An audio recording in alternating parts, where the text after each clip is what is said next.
Hello, everyone, and welcome back. It is time for another episode of The Regiment. I hope you are all doing well. I hope you have all the tea and are ready for all the drama to go with all the tea.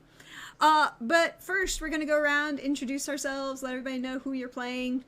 Actually, go ahead and say both of the characters or more that you are playing. Some of you have more. And then we'll pick up from there. So we will start with Jim. Hey, Hi. Jim. Hello. Welcome. How is it going? I'm Jim. I use he/him pronouns, and tonight I am playing. Doctor. I'm trying to get the brain regrooved, so it's like it's not quite there yet. The record's scratching a bit, but we're figuring it out. I'm playing Dr. Fletcher Spaulding, a rank of major, and he is a surgeon for either the company or the regiment, or we're not sure exactly what the lines are blurry, I think, because people don't bleed on schedule. And that is the primary character. And the secondary character I'm playing is young Ben Perkins, who I believe, there's a page that his rank is on that unfortunately I have to go to the right panel to find it, but he's enlisted, but we have not seen him yet.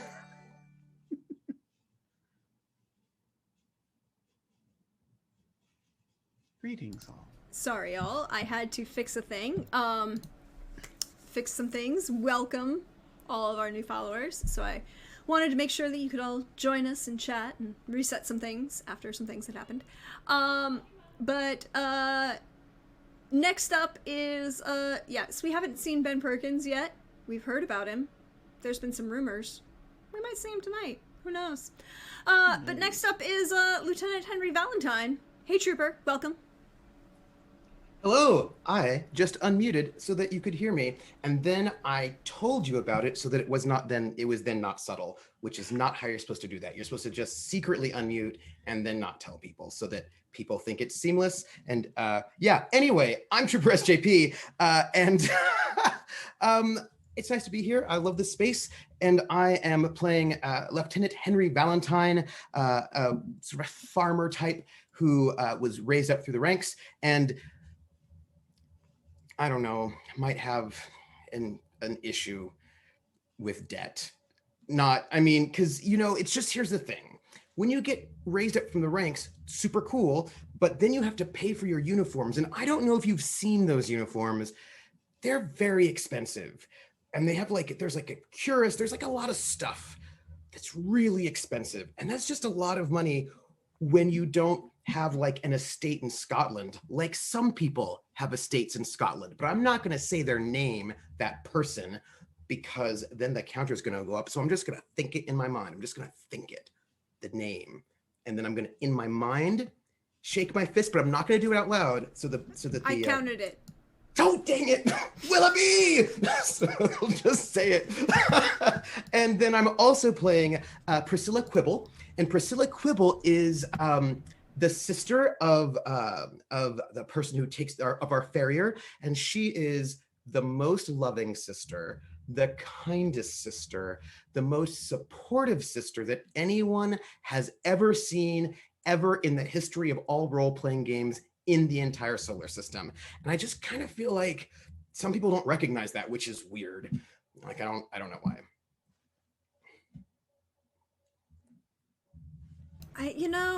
Family drama, it makes the world go round. Oh, I forgot to ask, if you have tea, feel free to share your tea with us, your tea blend with us for tonight. I am enjoying my wonderful constant comment by Big Low Teas, hashtag not sponsored, but if you want to sponsor me, I would happily accept that as I sit here and drown my sorrows in your tea. But next up is the wonderful, fabulous, hey Alyssa. Hello, I'm going to be as subtle as Trooper was about hitting the unmute button, because that we are starting with an energy and we will continue with that energy. Tonight, well, you see me, Xander Slamilton, around.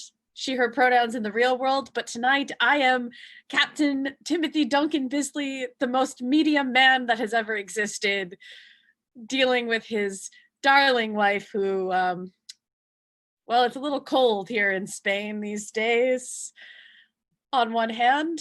And then on the other side, I will be playing the lovely Anushka Valentine, wife to Lieutenant Henry Valentine, the kindly seamstress dealing with her 2 children, kind of floating about in a world that she does not necessarily understand. And tonight's tea is a Celestial Seasonings Sleepy Time tea. It was the only thing I had left, but it smells very good. So that's nice. That's like a chamomile mint blend. It's really good. Like Sleepy Time is one of my faves. I will not be Sleepy Time because of the tea. This tea has come infused with drama. Well, as the tea continues to be infused with drama, let us travel down to the wonderful, the fabulous, my dear friend, Hey Anino. How's it going, everyone? My name's Anino. I use he, him pronouns, and my main character for this campaign is Cleveland Griffiths, the farrier for the cavalry, master farrier, mind you, who is currently embroiled in a horse thievery scandal that may or may not have been inflamed by his dearest sister and her husband. I also play the colonel of this ragtag group of horse riders, certain Colonel Bartholomew Fisher. And when I'm not playing him, I'm probably also playing Captain Tristan Pomeroy, who is Captain Bisley's dearest friend and sympathetic ear, I suppose. And I am a loose leaf tea snob, so that should not come as a surprise to anyone. And tonight's tea, which is in this, you can't see it, but it's a proper Pokemon anniversary mug. Tonight's tea is an oolong known as Da Hong Bao, which is a tea that is grown in the Fujian province and is the fanciest of oolong teas, in which President Obama would serve the Chinese president when he visited the White House, because that's class. Well, all of this class is surrounding. I'm just a simple basic bitch with my constant comment. It's fine. Jim, Trooper, are you sharing with us your tea of the evening? If you have one. I'm drinking water. So it's tea, but without the vegetable matter. But if I did have vegetable matter, then it would be tea. It's just that it's more like a conceptual tea. It's a deconstructed tea is what it is. I'm drinking a deconstructed tea, which is water, and then the tea is in a different place at the moment. It's the idea of tea, really, that you're consuming and therefore reaching a higher plane of understanding. If you understand the tea, then you have truly reached the point where you don't even need the tea leaves anymore. It just comes to you naturally through the air. Sadly, I'm not at that level of enlightenment this evening, but I am drinking Darjeeling. Welcome, everyone, to the fun, the drama, and the tea, as we say. Yes, Hawkeye, Diet Water is the unofficial sponsor of Lieutenant Valentine. But where did we leave off last time? It's much cheaper. Diet Water is way cheaper than tea, and I have to conserve my money because I just got a threatening note that I'm sure is going to be fine. It's in my yeah, that happened. No. Anyway, carry on. Somebody did send you a threatening note, Lieutenant. What exactly do you recall about that wonderful note that you received? My notes say that there was a note that came that said, "Hi, we're your best friends. We just want you to be happy. Here's some free money." I think that's what you said during the game. That might not have been it. It might have been something slightly different. But I feel like that's what I remember. Although my notes tend to say that I apparently owed some people 13 pounds and they really want that money right now. But if I don't want to give them the money, I could just give them information instead, and then everything would be fine. But you know it'll never be fine. The minute you do that, you know, you give them a little bit of information for the 13-pound debt, and then it's like, well, that wasn't enough information for the 13-pound debt. Now we want to know where all your horses are being kept. And then like maybe then we want you to bring those horses out, just out into the field and sell them to this French. And then the next thing you know, then you're being hung for a traitor. I just feel like you just start with one bit of information, and then you're being hung for a traitor, just like that. Just like that. I mean, I guess Lieutenant Valentine is kind of suffering from his own problems involving financial situations, shall we say. Oh, yeah, I did put that on my Fecundity character and, sheet, didn't I?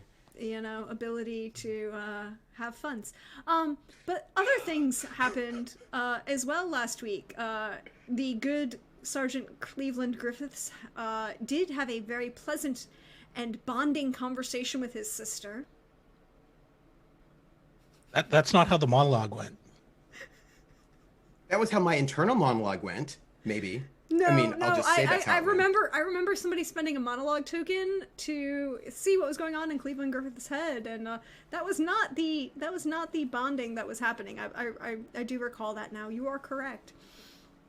There was a glance at Dr. Spaulding's nighttime adventures in the city of Talavera, and someone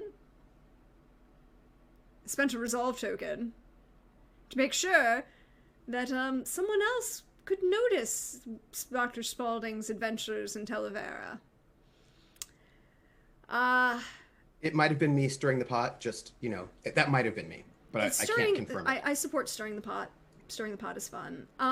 We had the complicated conversation between Captain Bisley and his wife, which was basically a non-conversation. Yeah, conversation implies that there were two people participating as equals, when really it was just bad. Captain Tim is a sad man.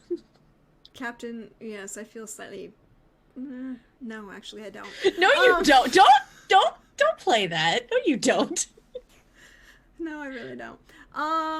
Then we had the introduction of a conversation with Manager Atkins, a look at all of the things. And when we last left off, I do believe we had the doctor noticing that someone, somehow, somewhere, some way, had started, well, there was a minor fire building in his hospital tent, which was slightly upsetting. But there was a mysterious woman who left earlier. We can't forget the mysterious woman who was seen leaving the place before the fire, and then there was a fire. There was a mysterious woman who left the hospital tent. There was also the unknown gentleman speaking with Major Atkins, who is the exploring officer. And then Dr. Spaulding discovered the smell of smoke, fire, and noticed the burning of his hospital tent, for which he then ran and encouraged everyone to go run to get the patients out. And then we left off with Lieutenant Valentine running into the fire situation as we discovered that the fire was actually in the scandal alcove, which is apparently a thing. Clearly. I mean, every place needs a scandal alcove. I mean, you know. And, this is the, well, but we're gonna come back to Lieutenant Valentine as he's running into the flames. We'll kind of hold that. From the rear, I'm coming in from the back. You know, I'm not going through the whole tent. Phrasing. Never mind. Go on. Someone should clip that. Well, it is the scandal alcove, to be fair.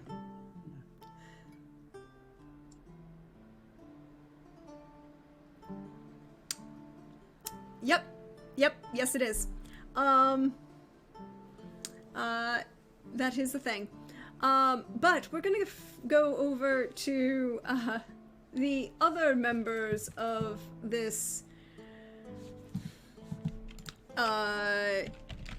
troop. And last we left off, the doctor and Captain Bisley were diligently trying to get patients out of the ward section of this hospital tent. And the good sergeant had run after to check and see if someone was using this as an opportunity to steal more horses. So why don't we take this camera and focus in on our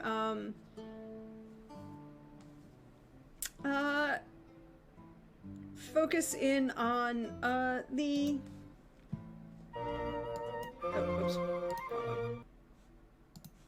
focus in on the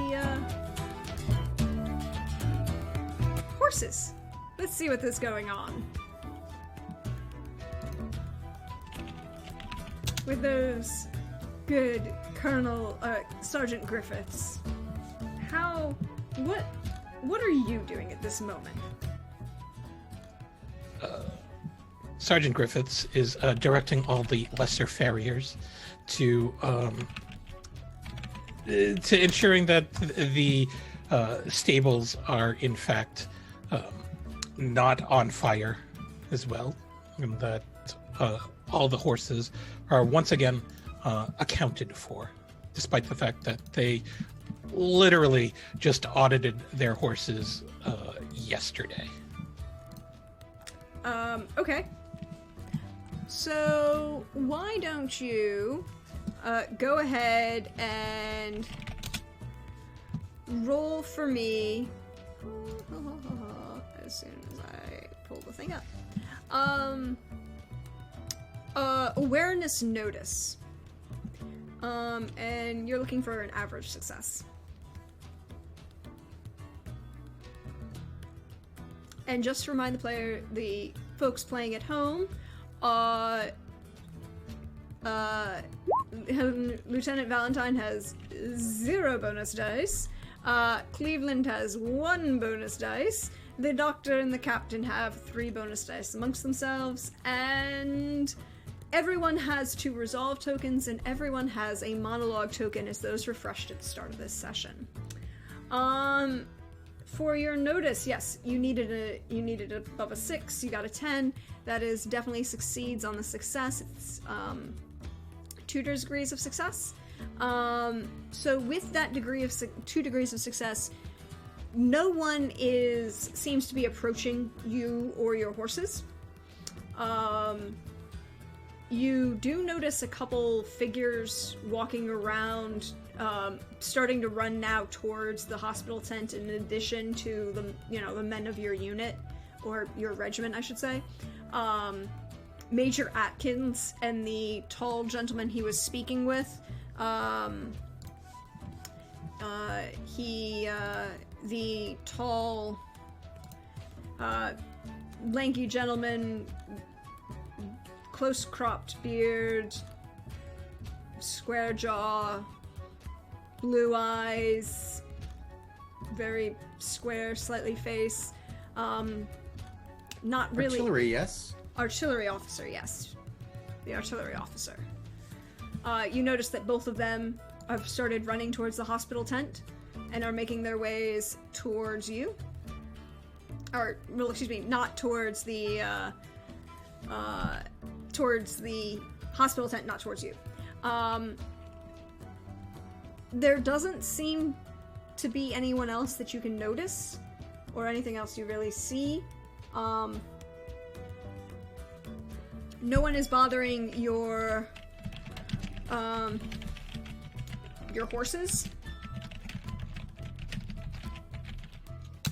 But other than that, you are able to secure them. A couple of them, I mean, those are war horses trained to survive in combat, in pitched warfare, so they're used to cannon fodder, well, as used as horses can be, get to cannon fodder, fire, loud explosion sounds.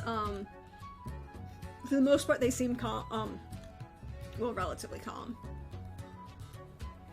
And your subordinates are acting quickly. They are acting to make sure that everything, you know, they're ground hitched. Everything seems to be wise at the moment.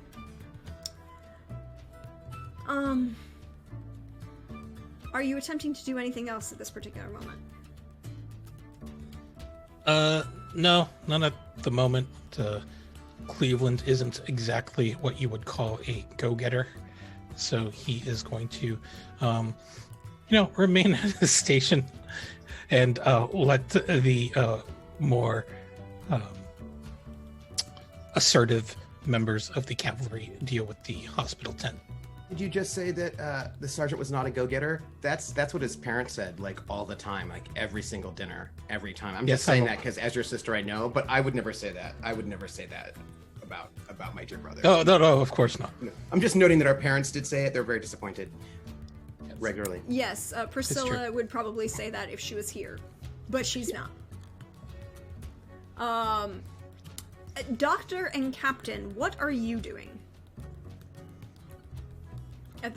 Okay, you're running. Yeah, basically no. So I believe when last we saw us, I had like basically cut down a thing for try to cut off the place where the fire would be from everything else, try to minimize the damage, and next step after that is to start helping the patients out. That's what I'm doing. I was barking orders and specifically grabbing patients from the back, mostly Hadley with his guts coming out. That was who I was specifically grabbing when last we left. Poor I'm Hadley. so thrilled about that. Just love it. So, what I would like the captain to do for me, Captain Bisley, would you be such a kind person, and please roll for me Warfare Command to see how diligently your soldiers are in obeying your orders and facilitating these instructions. Well, I was thinking about being a dice hoarder and holding on to my bonus dice, but this may be a moment of perhaps throwing one in, and therefore I shall. Now is not the time to be average. I would like to not be the dice hoarder that I normally am.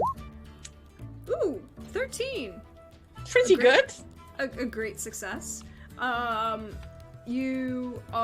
The troops are following to your order, following you in, moving, and agreeing to follow the orders of the doctor, obeying as they can. There doesn't seem to be a lot of hesitation. There's a brief moment as people it takes a minute for people, a moment for people to realize what's going on, and then they're on top of it, obeying your orders as they come, moving quickly through,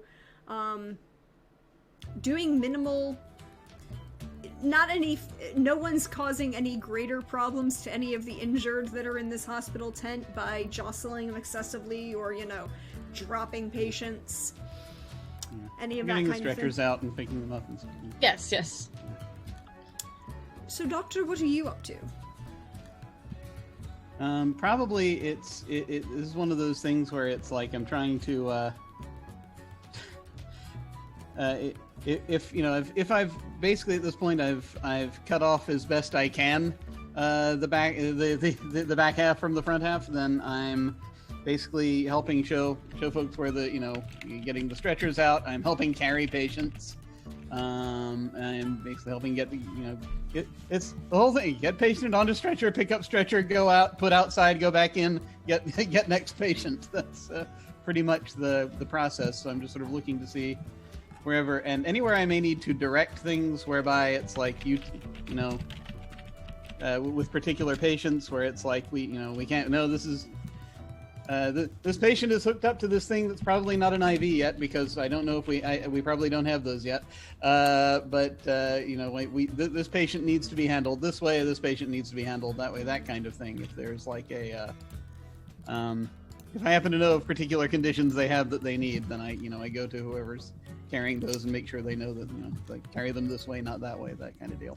Can you go ahead and, just for the purposes of my information, roll Healing Diagnose? I shall. I am opening the wrong character sheet. Let me open the correct character sheet. There we go. All right. I'm quite good at this, but I'm going to go ahead and, as this is important, I'm going to go ahead and blow another of my bonus dice on this because people need to stay alive. It kind of helps. So here we go. One bonus die. Actually, wait a minute. Do I need to click on the specialty? Oh, I should click on the specialty because I actually have this one. Let's do that. You can still add an extra bonus dice there as well. I shall do it. Here we go. Ooh!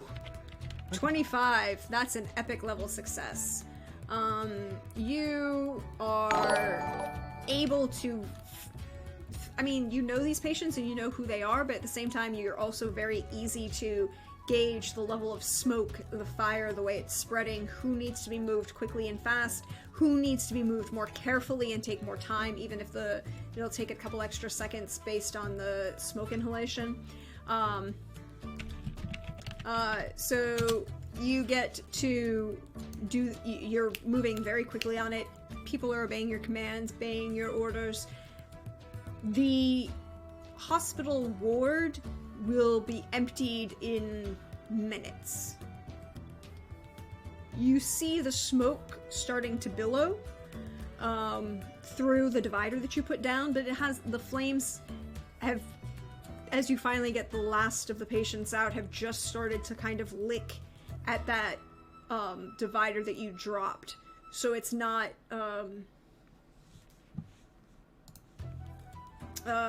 it's not coming into this space as you're moving these patients.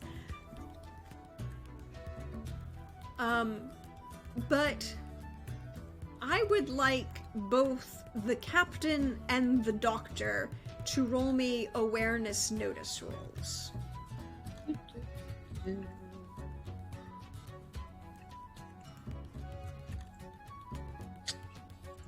Just a 9 on that.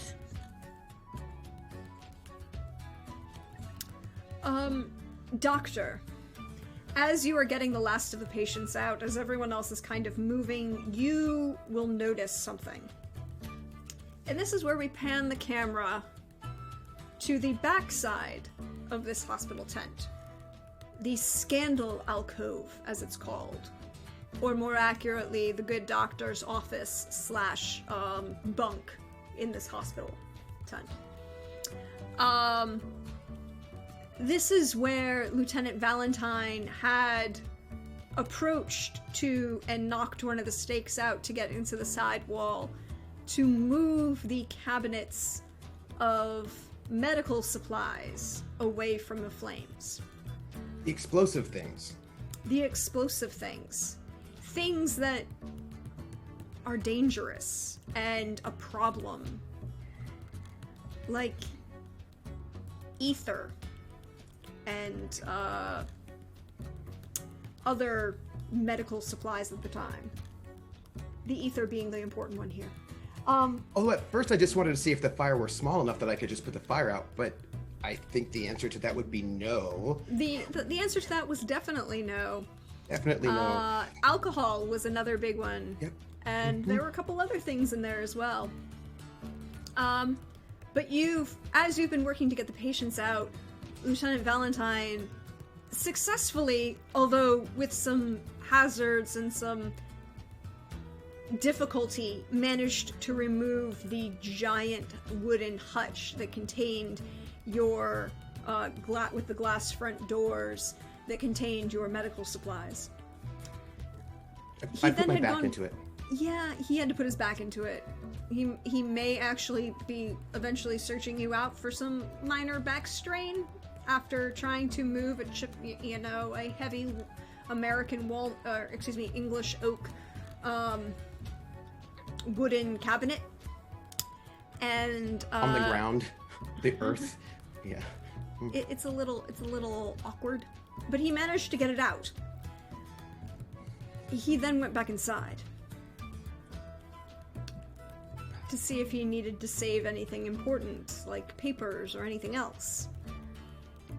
And as you are bringing the last of the patients out, you glance back to see Lieutenant Valentine lifting your small traveling writing desk, which has a bunch of things, you know, assignments, documents, all of these papers that you would need, you know, patient files, but also, you know, inventory and things that you would need for something like that. And you glance back just to see him walk out, and where the captain is busy delegating people and pointing places to put new patients and moving people around, you happen to hear just briefly on the whispered on the air as the lieutenant, coughing, attempts to shout the word gunpowder. Gunpowder! As the rest of your wardrobe, unfortunately, explodes, and a giant piece of wooden door of your wardrobe, not your medical cabinet, your actual wardrobe, Yeah. knocks the good lieutenant unconscious in the back of the head. And a large flame erupts, taking the back of the scandal alcove and your abode with it. What would you like to do? So he will recognize. Well, I don't think he's actually. Strangely enough, as this is a genuine emergency, he's not actually going to register the which wardrobe door that is until in a moment. Devastating though it would be, he will. He sees that that what's happening with Valentine. He's immediately just sort of like going to. He's just going to call it Valentine. He's going to start running for Valentine to try to get him away from there. You are able to get to him very quickly. What would you like to do when you get to him? How close are we right now to the fire? It's like it's like I mean, so. Yeah. Lieutenant Valentine's boots are getting slightly toasty at the moment. Okay. So I'm gonna just sort of basically, since I've just been in this mode, I'm gonna treat him like a patient. I'm going to assume the possibility of a concussion, and I'm going to taking that amount of care necessary as best I can. I'm going to try to pull him away from the fire. Could you roll me athletics and just straight athletics? You can add any bonus dice you have in treat injury to that. Oh, let me see. Okay. Which Cool, you have to that enter will help. manually, but No, that's cool. I shall do just that. to see how well you are moving the patient quickly, but without hurting him further. Yeah, will do. All right, so athletics. Okay.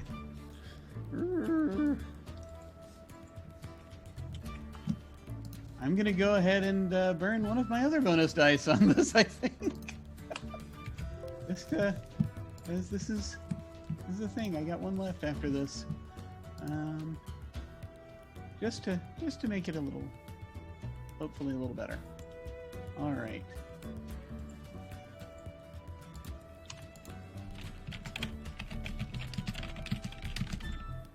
And go.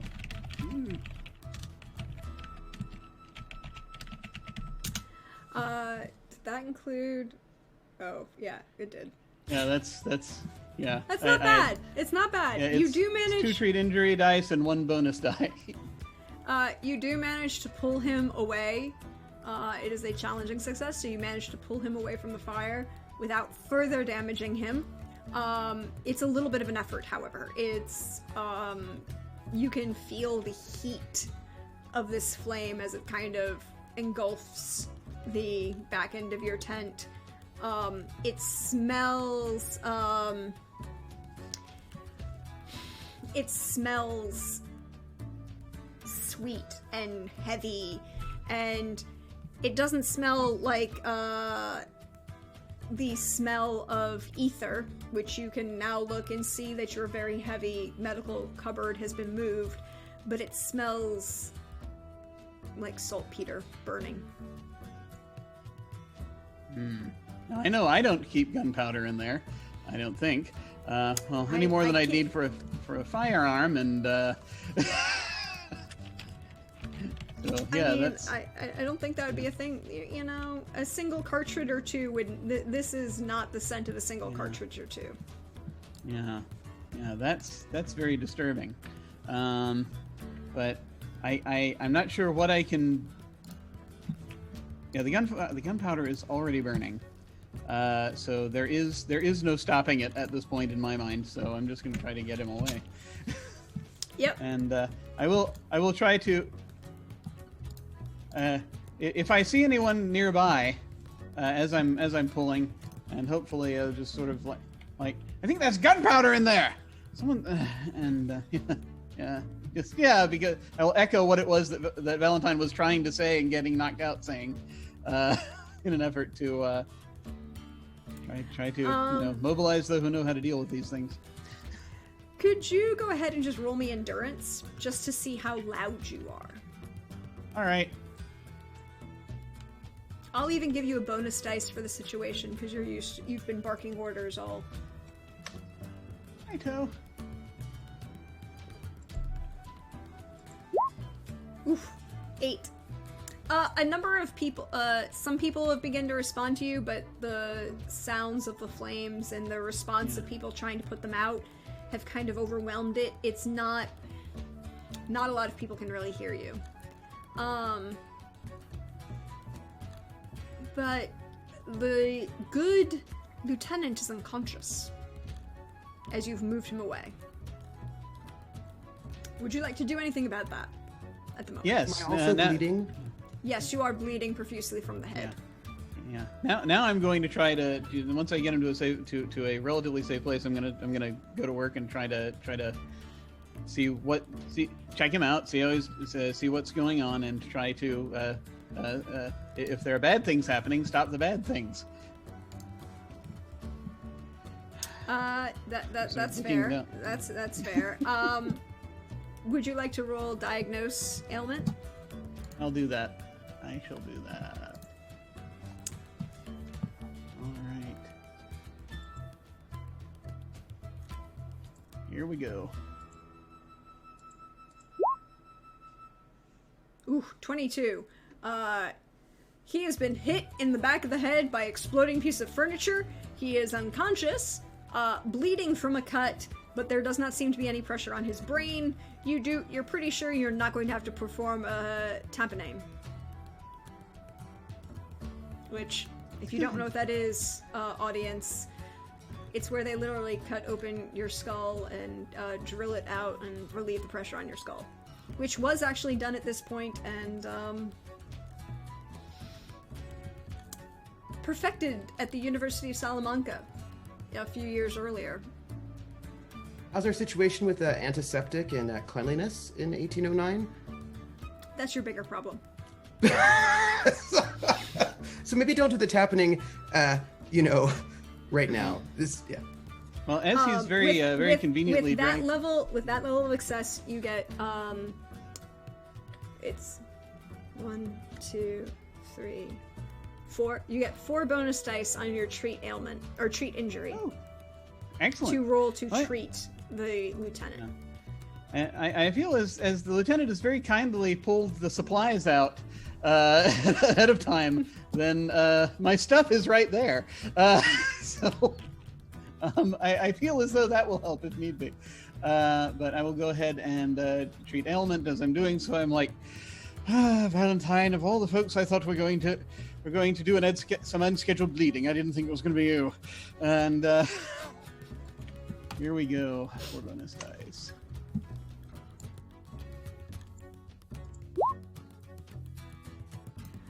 A 28 is a excessive. You are excessive in your ability to heal people here, Doctor. The good lieutenant will recover. You have definitely stopped the bleeding. You've relieved any pressure that could have been on the brain but wasn't. He will probably wake up in the near future. And Trooper, you can go ahead and add 2 of those hit points that you lost back. Yay. Thank you, Doctor. It is much appreciated. I was bleeding.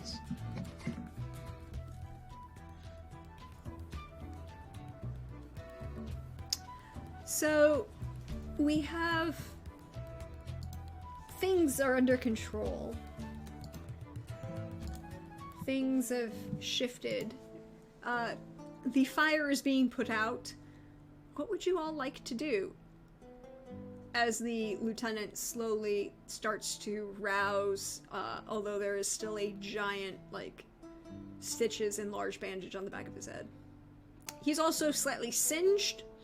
He's a lot singed, let's be honest. By the way, for all of those wondering, Trooper pre-rolled a bunch of that for me. So, that's why that happened.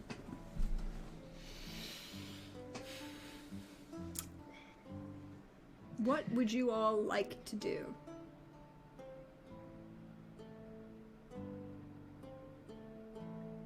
Well, I perhaps will be, now that I've gotten my men to listen to me, I think I'm going to continue to have them set up essentially a new hospital area. A new med tent as best we can. So probably yelling at folk. Shouting around. Eventually I'd like to check on Valentine, but I think first things first is set up the tent. Stay in command. Staying in command. Staying in command as you will, Captain. Very good. Doctor, what are you doing? So I think that once things are sort of getting stable and, we're taking over another tent or whatever, then I'm gonna look for the colonel because of what has just happened. There was a brief moment that perhaps you got to see where I just sort of very sad, where I just sort of very sadly picked up that door to the wardrobe, and I just sort of sighed and shook my head and tossed it down, and just head over to try to see if I can find the colonel, and we need to talk to him about some things. I noticed what were going on while this was happening. So we are looking for the colonel. Colonel, where would we find you? I suppose he would be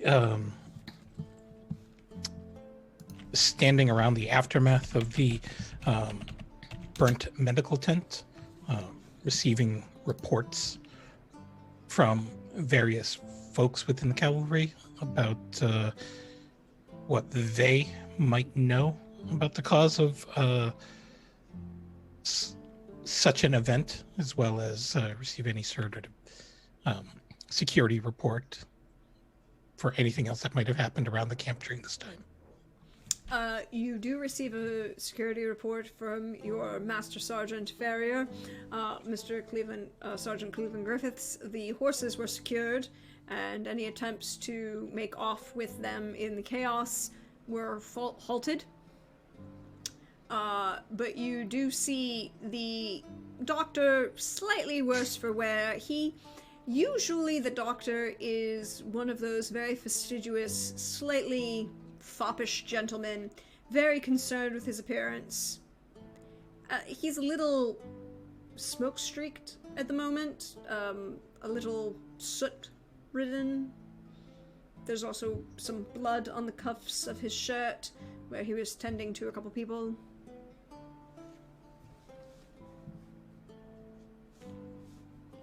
As he strides purposefully up to you.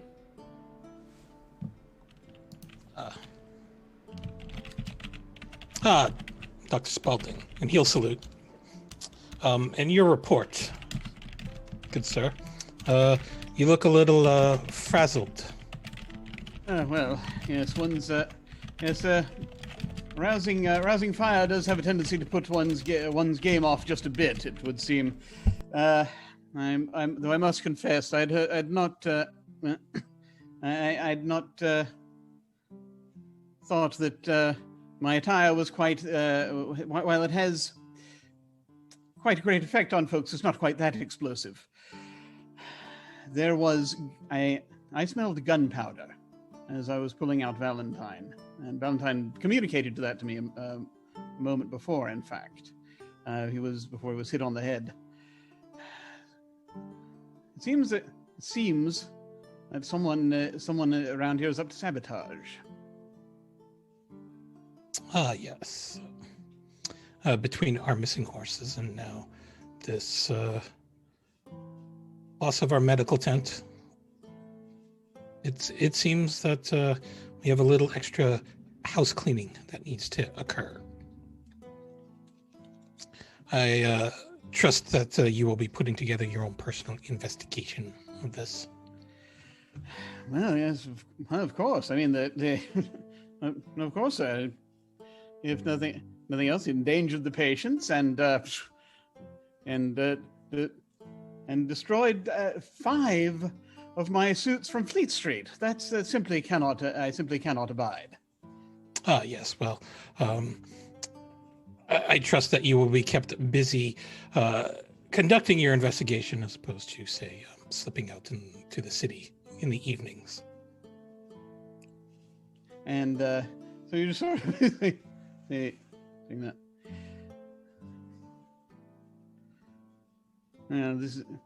This does take precedence, and well, of course this takes precedence. But precedence, I should want not want the camp falling all about us.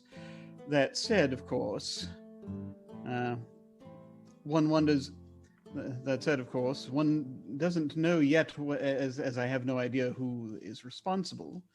I do not know where the investigation shall take me. Of course. But it is indeed a priority. This needs to be stopped, and it is now very personal. Yes, well, do you see that you get started as soon as you can? In the meantime, I suggest that you clean up and, maybe perhaps you can start your investigation at a certain soiree.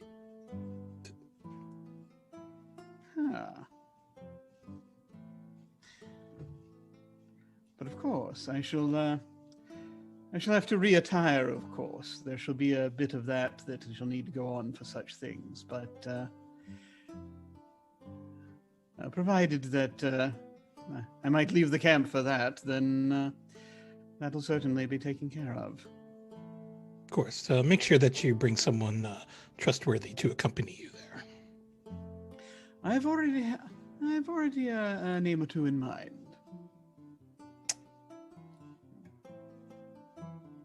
Sorry, my cat just hit the mute button on my keyboard. Very good. You're dismissed. And turn around and start organizing. And he'll be very much sort of, as if anyone asks, he'll also sort of be very much looking as though he's taking the whole thing in stride and keeping up good spirits about it, whilst the rage quietly boils in the back of his head. Is it that scene from Clue, that flames on the side of my face, just shooting up all over? Yeah, basically, for whoever it was that did this, because this person took out the two things that put a hit on the two things Spalding cares most about in the world. two of the things that he cares most about in the world: his patients and his suits. Point of order. Point of order. I'm sorry. Monologue token on Spalding. I was just thinking, this is a good opportunity for such things. Oh boy. You and I, Always on that page. always on that page.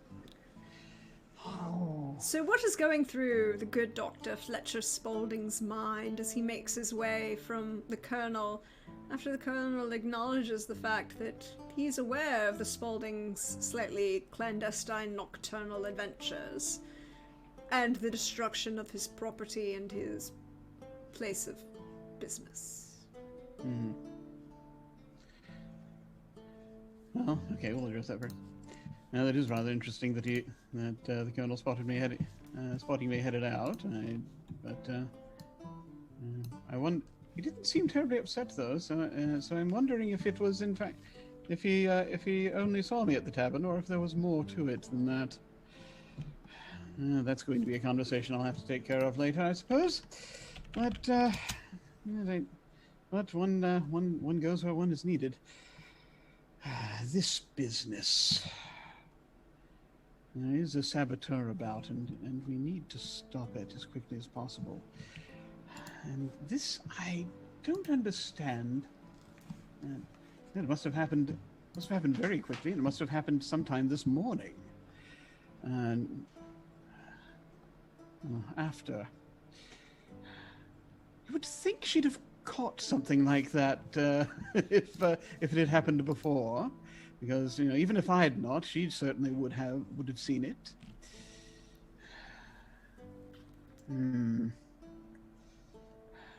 She's likely working on something very difficult at the moment that she is, of course, will not be telling me, but I must... if she doesn't know already, she shall have to know soon. I need to do something to make contact. Well, I should find a stylus and make a note. Write a missive. And see if we can... let's see how the rearrangement of things is going. And he will head off toward the... wherever the new hospital is being set up. The new hospital tent is being set up a mere stone's throw from your location, or where the original location was, I should say. And from there, we have the issues that are slowly being developed. You would notice that Lieutenant Willoughby has kind of begun facilitating the construction of the tent, which is, relatively quickly, but he's giving direct orders for the men under the direction of Captain Bisley.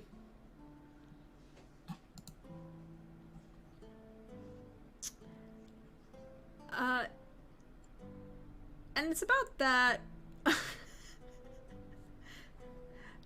the time that you make your way back to your patient, Lieutenant Valentine, and he has roused enough to be conscious and kind of walking around. Sitting up. You would probably have discouraged him from walking around, not the least of which because he might open that cut on the back of his head. But he is definitely upright.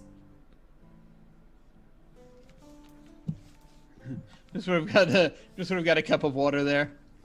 Good. I must apologize for the hardness of the wardrobe door. It was of mahogany, and I hold out the cup of water.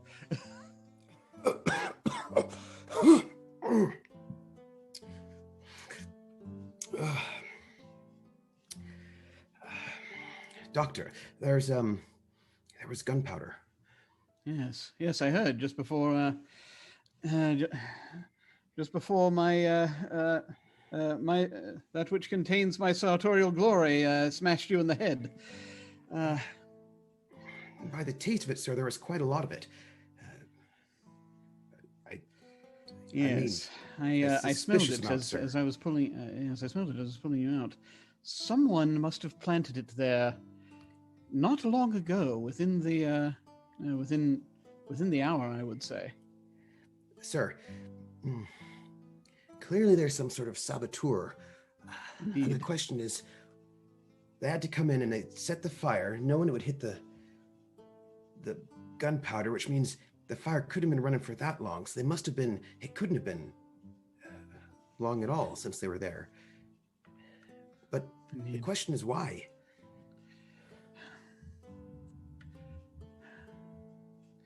Yeah, I don't know yet if this is connected to the business with the horses, but it's as we know that there's it seems that there's that what is rather a jump from one crime to a much greater crime. There's one wonders if the do you think there might be? Do you think there might be someone here that is, shall we say, from the other side? I don't know. But, Doctor, what I'm thinking is that you've got either it's the same people. If they're the same people, then maybe they thought somehow someone investigating was getting too close, and then so they did an explosion as a. Well, that doesn't make it. I'm just thinking that if you're doing some sort of horse thing and you've been doing this for some time and you've got a good system, you don't need to go exploding things, right? Unless somebody's gotten too close or they're just different people. No, I suppose if they knew what they were doing, that they'd have realized that we'd have sufficient time to get everyone out. Strikes me as something of a distraction, really, more than anything else. Also, they waited until I also don't know if I should take this. Well, I do take it very personally, but I don't know how if it was an assassination attempt, as there was if they'd have done it so recently that they'd want to take me out, they should have put the stuff in there when I was in there. Yes. But Doctor, if we hadn't noticed the fire, then we wouldn't have gotten those patients out.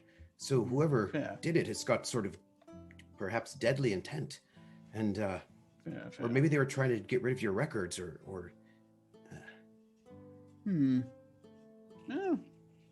I suppose that's possible. I don't think there's anything too terribly interesting in there, but I'm just actually since you actually pulled them out, and I do head over to where the you pulled out the desk, so like the I suppose we've actually probably moved you to the hospital by now.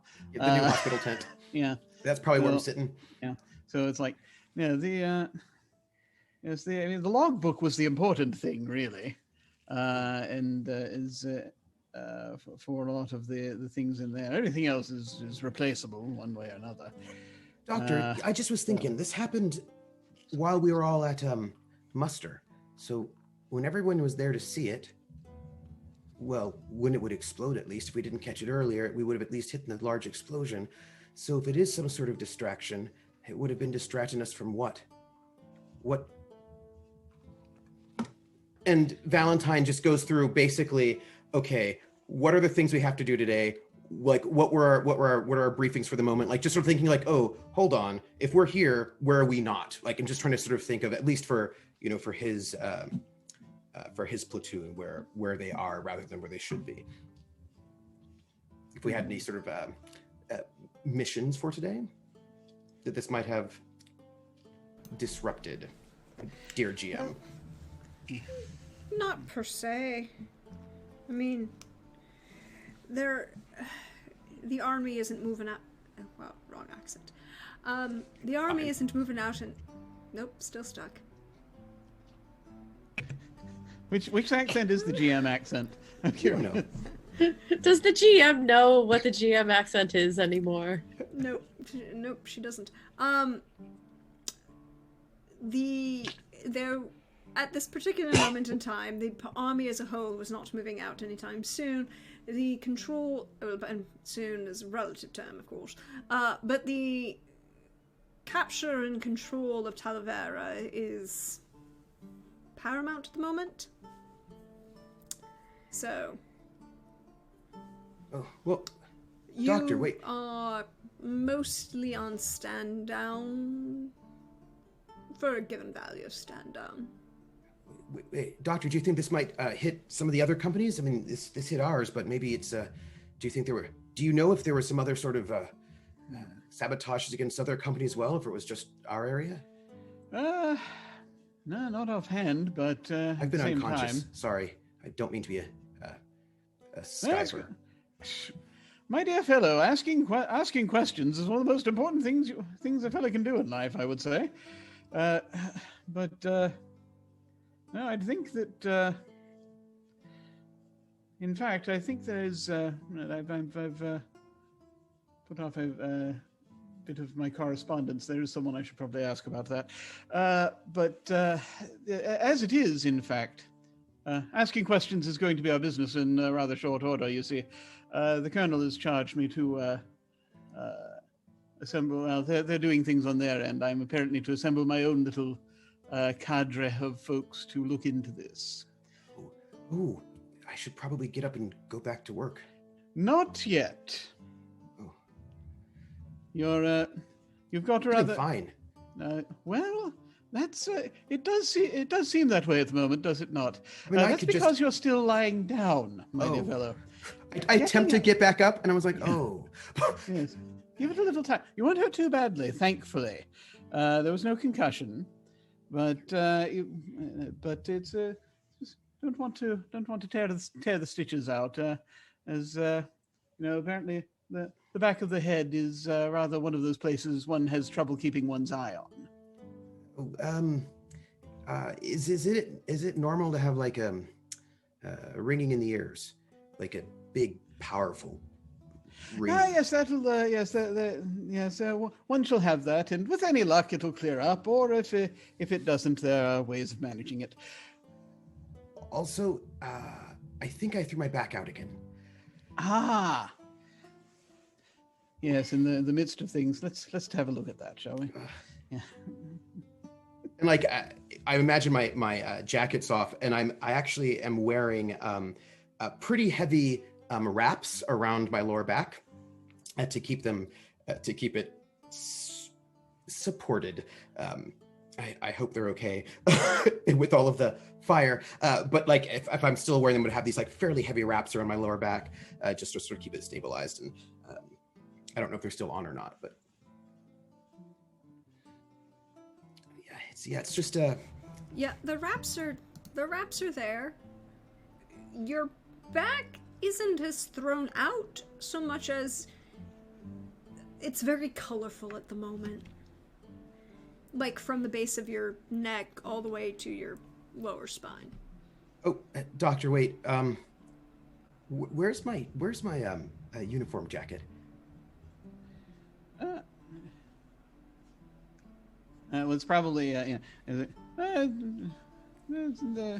Is it all right? It's right down there. Is it all right? And you sort of, what the jacket? Right. Oh yes, no, it's been folded regimentally. It's perfectly fine. It's not too burnt or anything, right? Yeah.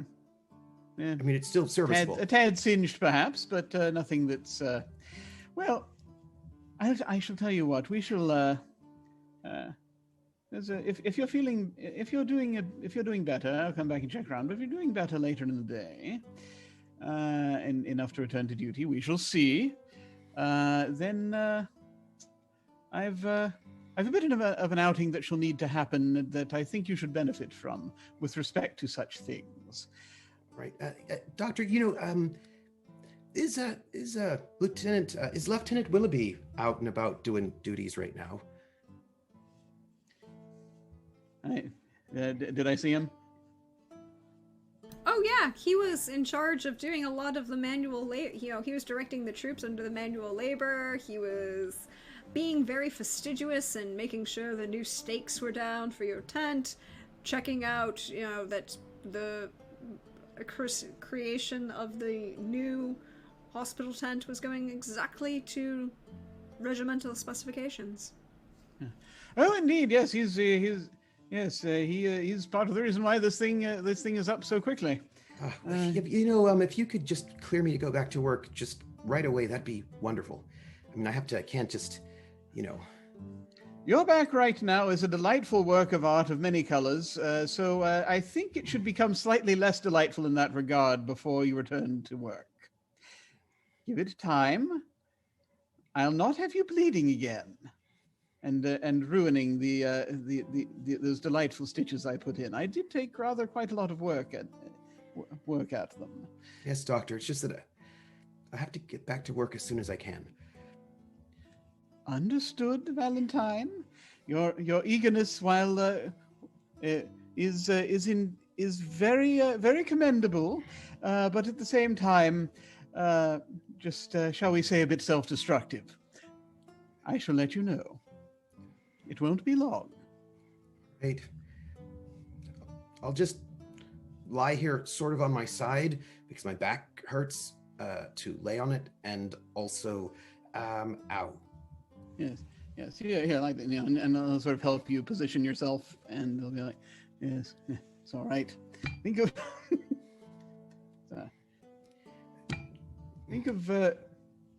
think of some marching songs. There's a good fellow, and I'll get up and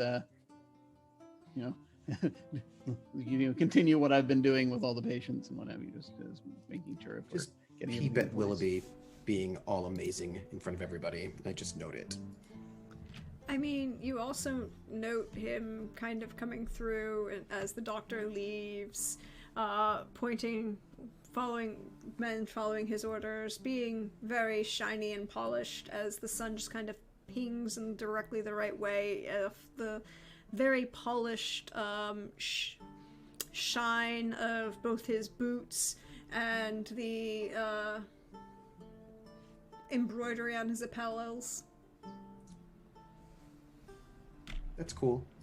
I just note it. That's all. And I feel like all the pain I'm feeling in my body is probably just because of the explosion. I'm sure it is. I feel like it's super unfair that you realize I've been trying to keep the cursing in my mind, but I feel like it's unfair that you clearly know when I'm doing it. I just feel like that's so unfair. I don't think it's unfair. I think it works wonderfully. Captain, what are you up to at this moment? If everybody's well under orders and taking care of the tents, I wouldn't mind checking in on my lieutenant and making sure he's okay. Yep, you can definitely do that. I assume building a tent is not that hard. Telling people to move some patients around gently is not that hard. I've done my bit. I want to be a concerned captain for my lieutenant. Valentine, I hope I'm not disturbing you, but I thought I'd come in and say hi, I suppose. Thank you, sir. I mean, I'm sorry that I've left you in the lurch, and I will certainly be up and about as quickly as possible. No one's left in the lurch. Everything's fine. Getting everything moving. Things are getting roundabout where they're supposed to be. It's fine. I know, but I should be there helping. You should be healing. Is what you should be doing. Mostly good. The doctor says that I should be able to get up any moment, just after a little bit of something with my back or blood. Just, small things. But how's everything going with the company? Well, no one seems to have much to say. I mean, it's been building a hospital tent and moving people around. Were there any other attacks in other companies? Not that I know of. I think it was just us, unfortunately. Well, that's not good. I mean, did you hear anything or see anything? No, I didn't see anything. I just know that from the that there was gunpowder in there. It wasn't just alcohol or anything like that in the cabinets. There was actually gunpowder from the force of the blast and how much I could feel the grit in my teeth. It was quite a lot, sir. It wasn't like a small bit someone left behind. It was, I'd guess it was probably some kind of a small powder keg or something. I can't say for certain. I didn't see it, but I don't know how I missed it. But there was too much. There's too much. I feel I can still taste it. Too much gunpowder in my mouth, and it was it's a lot, sir. Yeah. Oh well. Get your rest. Do you think, probably not, but did anybody search the debris to see if there's anything?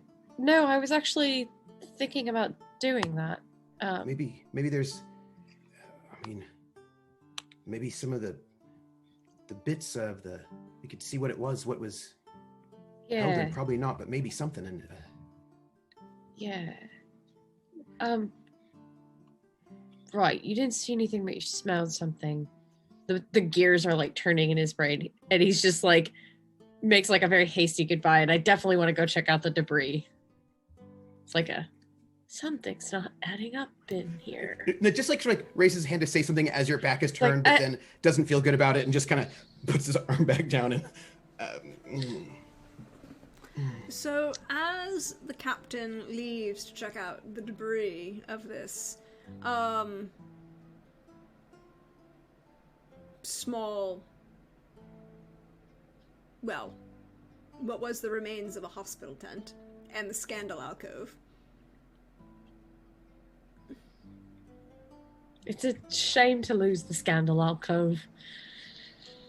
Truly a shame. But so you're going over there. Would you wear me an awareness notice?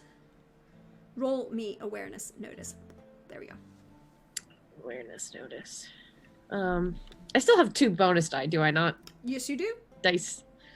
I'm gonna throw one at this because I don't have great awareness because that's Captain Tim's many downsides.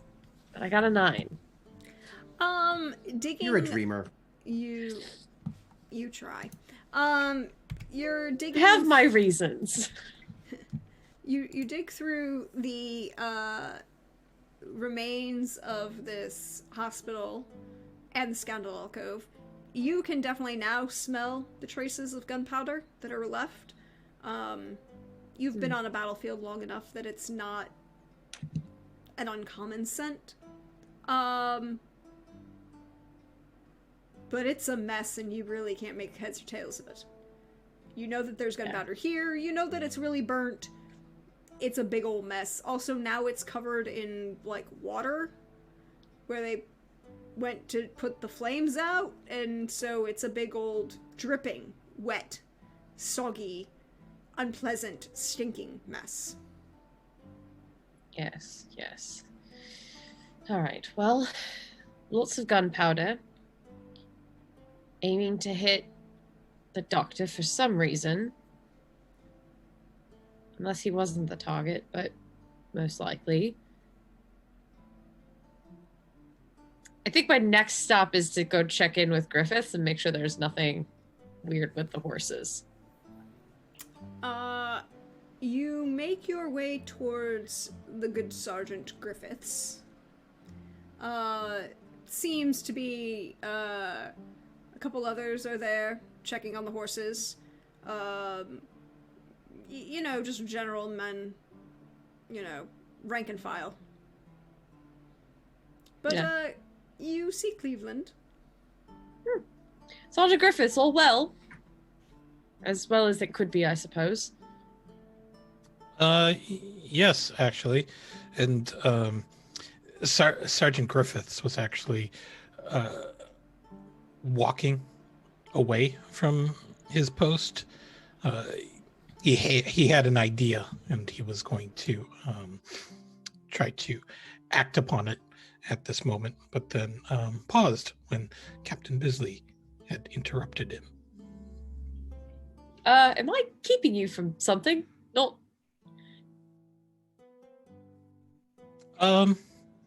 conspiratorial whisper. Is everything all good? Nothing. I just thought that maybe I might visit the quartermaster's office right now when things are a little chaotic. Right. Yeah. Right. Can I come along? Why am I asking you? I get to tell you what to do. Don't repeat anything I just said.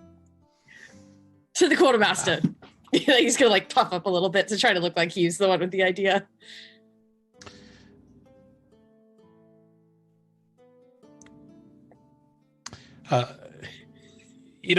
Captain Bisley,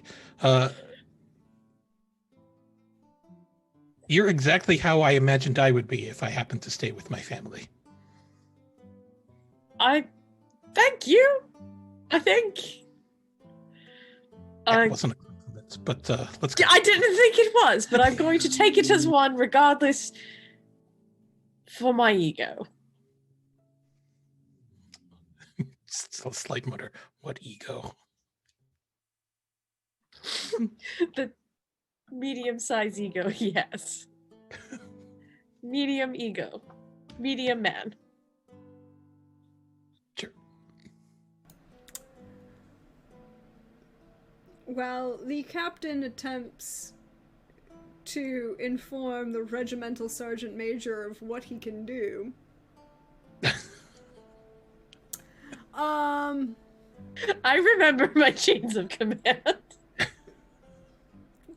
Yeah, there's a chain of command, and then there's the fact that an E9, the only thing that outranks an E9 is God and an E10. Yeah, I'm just saying that outranks an E10 is God. Yeah, like, That's what can makes that it so lieutenant good. order around the sergeant major? Technically, but should you? No, you should not. You should be a little, That's what makes it so great. We know for a fact that Bisley would not remember any of that. Of course not. Well, the two of you head to the quartermaster's. It is a very pleasant day. There are a couple men, it's a little ways off, set further back, as you do, because you want it close enough to the field and the campment to be accessible, but at the same time,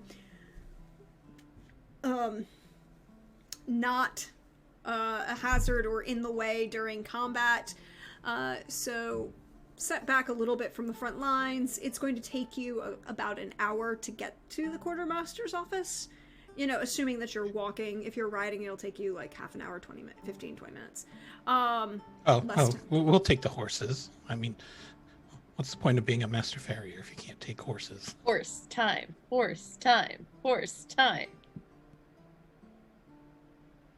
That's completely out of character. It's me being excited about horses. I wasn't sure where you were going with that, but okay. I am allowed to be excited about the horses. We have confirmed that Alyssa was one of those horse girls. It's fine. You know what's funny is I really wasn't. I really wasn't. You are now.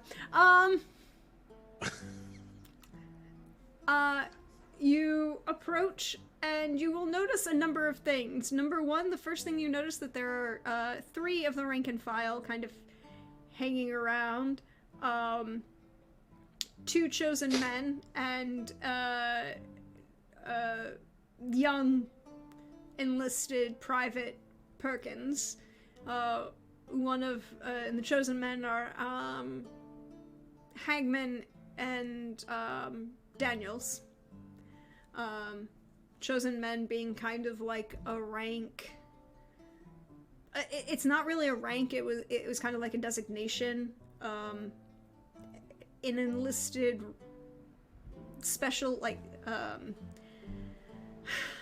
specialist title, usually given to those who have exceeding good marksmanship, particularly in like the rifle regiments or in various infantry regiments. Sometimes, just a distinguishing mark for ability on a battlefield. Chosen men in rifle regiments were also trained to fight 2 and 2. because they were also slightly, because rifles were slower to reload, although they had a better accuracy. They were trained to fight together so that you would always have one reloading at the same time that one was firing, and therefore you were never losing firing. But there are the two of them, and Perkins is kind of, young Ben Perkins is kind of hanging around, listening to these older, mid-20s, early 30s,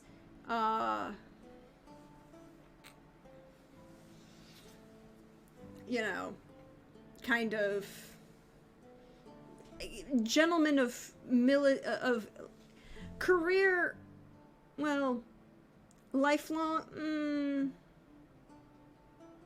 well, they're now lifers. Who knows why they took the shilling in the first place, but they're lifers now. Hagman is kind of average height, but slightly gangly looking. Bookish sort. Can actually read and write. Very curly hair. Rumor has it that he ended up serving the king to avoid a charge of fraud. And Daniels, excuse me, that was Daniels. And Hagman ended up serving, is a little bit older, northern gentleman, and by that I mean from somewhere in Yorkshire, Northumberland, those various areas up in the north of England. Gentleman who ended up serving the king to avoid a charge of poaching.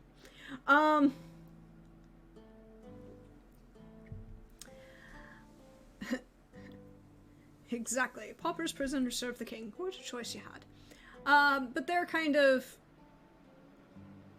well, you know, being diligent and kind of shooting the breeze, you know, acting quasi as guards for the quartermaster, but not really. There's a small tent and like a little, like, quote-unquote office set up in front of the tent. Bunch of carts nearby. What would you like to do? So, as Cleveland secures his horse, he's going to reach into the pack and pull out a very neatly organized stack of 3 books, which is his horse counts and logs. And he's going to wait for Captain Bisley, and then they are going to he's going to go just straight into the quartermaster's offices as if he was supposed to be there. Yeah, I'm following his lead on this one because I have a theory of what it is you're looking for, and I have a theory it's in line with some of what I was trying to find at the remains. So I am following his lead, but not nearly as confident about looking like I own the place. As you enter the quartermasters, it is run. The quartermaster is one Lieutenant Horatio Quibble, husband of Mrs. Priscilla Quibble, brother-in-law to Sergeant Cleveland Griffiths, a gentleman of fine square jaw, very distinguished dark hair, strong sideburns, a nose that kind of isn't, it approaches but hasn't quite reached Aquilin levels of distinguished bridge, light eyes, and a slightly sour expression as he sees Cleveland enter. He seems to be seated behind a small desk. His uniform is immaculate. There is also the small scent, the lingering scent of smoking tobacco wafting in the air as a cigar rests in an ashtray in a rest in the front on the edge of his small desk. And he kind of looks at Cleveland as he enters, raises an eyebrow, notices the captain, and kind of stands and gives that level of perfect salute that is at once both perfectly correct and a subtle insult at the same time. I'm going to ignore the Horatio. insult. Horatio, you look particularly joyful today, as if your lovely wife and my dear sister had just paid you a visit. My wife is a charming individual, and I quite appreciate her company. I'm pleased to see you, Cleveland. I'm sure you are. I'm just here on some bureaucratic errands. I wanted to make sure that my books were in order because I had left them in charge of one of my direct reports, and I question their record keeping. So I thought that I would ensure that mine were in line with your records, and that is actually why Captain Bisley is here, because he was instructed by the Colonel to oversee my efforts. Indeed. Is there some reason why we should be concerned about the reports? It's mostly just double checking at this point. The Colonel wants as clear of records as possible. Yes, because as I mentioned, I thought that I could trust one of my underlings to handle such a menial task, but apparently it was beyond him. Of course, if you would feel free. And he kind of turns, and not really a drawer, because this isn't really, it's a traveling kind of desk. It isn't going to have the big heavy drawers that you would find in a, writing desk at home, in your own office. But there's like a small cabinet that he kind of like unlocks with a small key, and it's not a very, it's like a small, it looks like those little diary keys you used to get on like the little girls, preteen girls' diaries. Yep.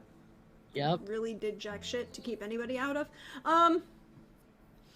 And he opens that lock and pulls out his records and puts them on the table, and just kind of raises an eyebrow at you, like, so, what are we focusing on at the moment, and why are we caring? I've always considered you a bright individual, Horatio, despite the fact that you did marry my sister. But I thought I was clear in that I wanted to make sure that my count and my logs of the horse transfers were in line with your records, which I'm sure are very impeccable, and ensure that there are no variances between the two numbers. Of course. And he kind of turns to the middle book and starts flipping them open, and he puts your book in front of them, and he starts putting them to him out so that you can kind of compare them. Would either of you like to roll me awareness notice, please? I mean, I don't want to because I'm not good at that, but I will.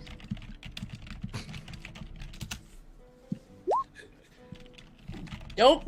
I don't see shit. I think I'm a little rattled by just the amount. This is like me talking to my wife, next level intensity of conversation between people, and it's just getting to my head. Yeah. So is there like a table around this room that I could sit at and go over these things with more careful detail?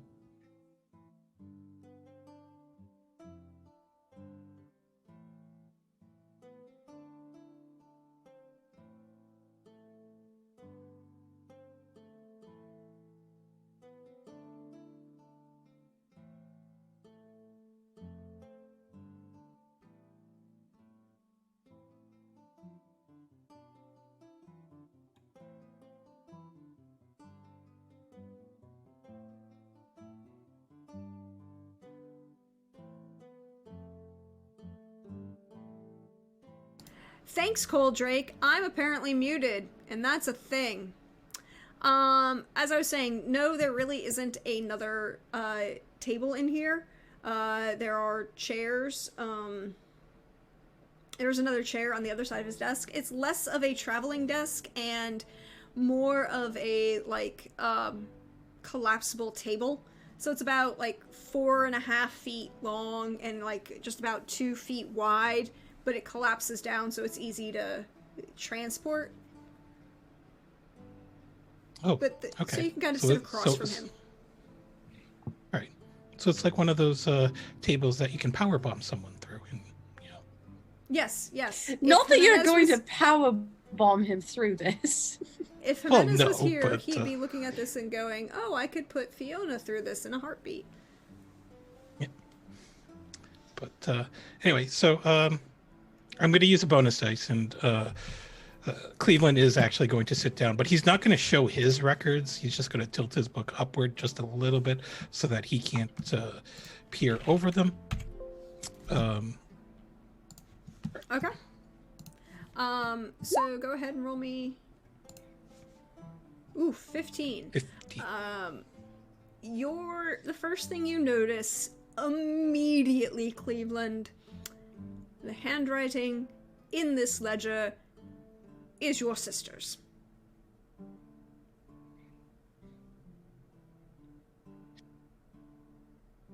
Fascinating. You have seen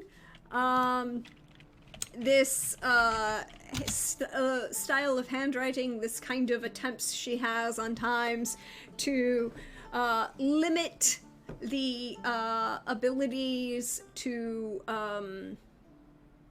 kind of hide the slightly feminine affectations that were given to certain styles of calligraphy at the time, and kind of approach a more masculine style of writing. You would also notice that, by and large, for the accounts of the horses, his tally matches yours. He's going to start spot checking. He's going to, oh, God, why am I doing accounting work on a weekend? Why are you? Why I can't even escape it in my games. I can't stop myself. I have a question. Yes. Could I spend a resolve token so that perhaps at this point in time, somebody's sister, whose sister, it's really unclear, but I think we all know who it is, might want to stop by to see how her husband is doing right now. Oh, are we getting a visit from the one and the only? Like a little bit of a lunch, perhaps like a small sandwich, just to make sure that the husband's fine, everything's all right, as a good dedicated wife might do. Would you like a resolve token? In this case, the question goes to Anino. Do you wish to allow your sister to appear? In which case, you would get the resolve token from Trooper. You can say no. Or yes, but. Yes, but. Or, yeah. I'm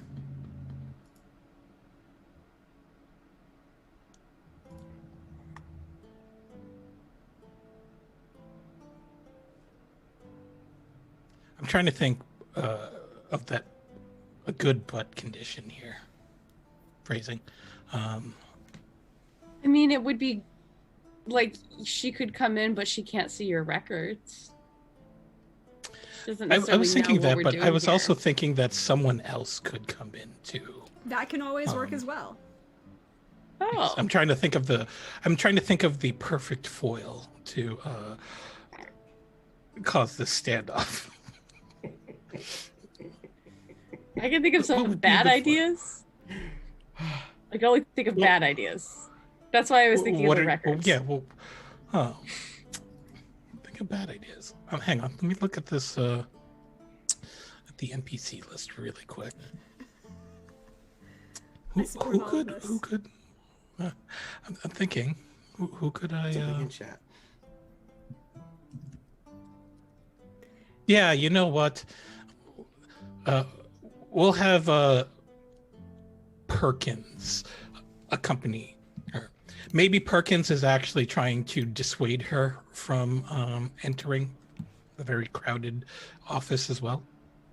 Yes, yes. So, hold on. I need to.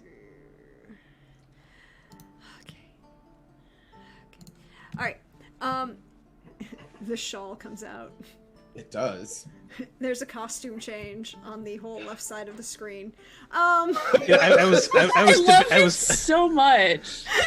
This was my thinking, was that I was thinking after that last episode, I was thinking that I don't possibly imagine that I could handle the stress of consecutive shows with Priscilla Quibble encountering. But anyway. I expected Trooper to grab a wig at that point. I know, I just need a wig, but I was like, where's my fan? Like, I have a fan, but I don't think it's within easy hands distance reaching, which is so sad. So I just have to be without a fan.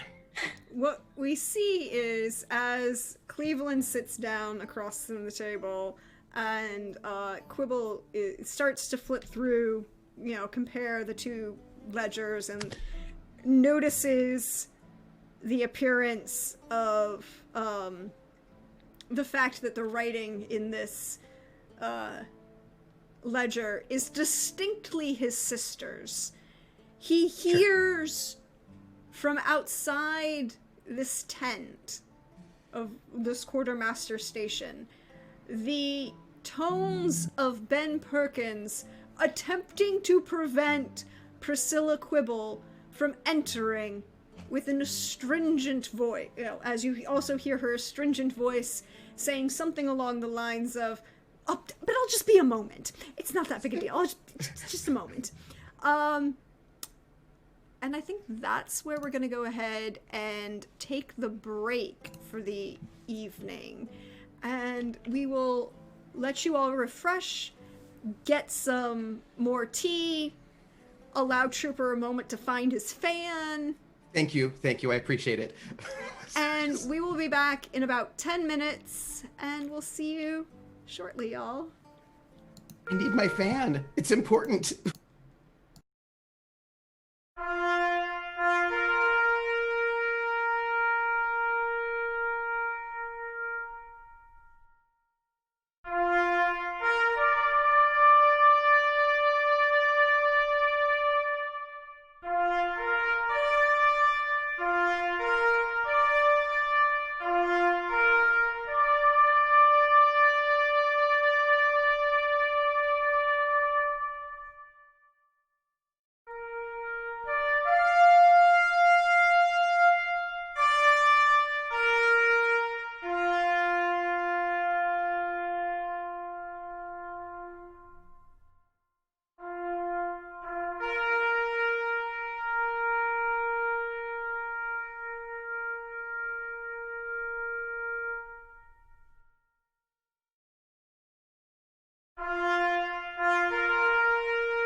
everyone.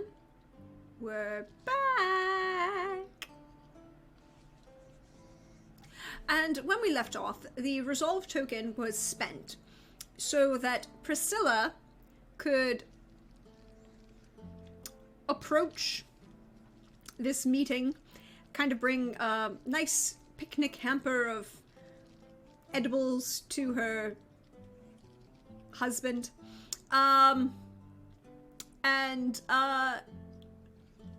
Cleveland had noticed that the hand of the person who had written this ledger, and comparing them to the ledger, noticed that the person who was writing in this ledger of the quartermaster was actually his sister Priscilla. Ben Perkins had attempted to keep Priscilla outside. That didn't really go so well. As the door, the flaps of the tent are kind of pushed open, as Ben kind of staggers slightly backwards, that kind of level of, slightly at an angle, but mostly walking backwards, as Priscilla enters and makes an entrance with a fan. Oh. I'm sorry, Dearest sir. Brother, what are you doing here? And hello everyone. I'm just here to give my husband a little bit of food because I care so very much. What all is happening here looks so exciting. Mom, I'm sorry. They've asked not to be disturbed. If we can just but this is move out food. for a bit. It's food. Food is so important. You look like you need some food, young man, don't you? Hmm? Oh. I reach in and I give him sort of like... what it's a July, right? What's a July fruit that you could get because no shipping. Yeah. Plums?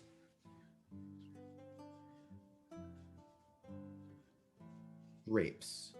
Figs? I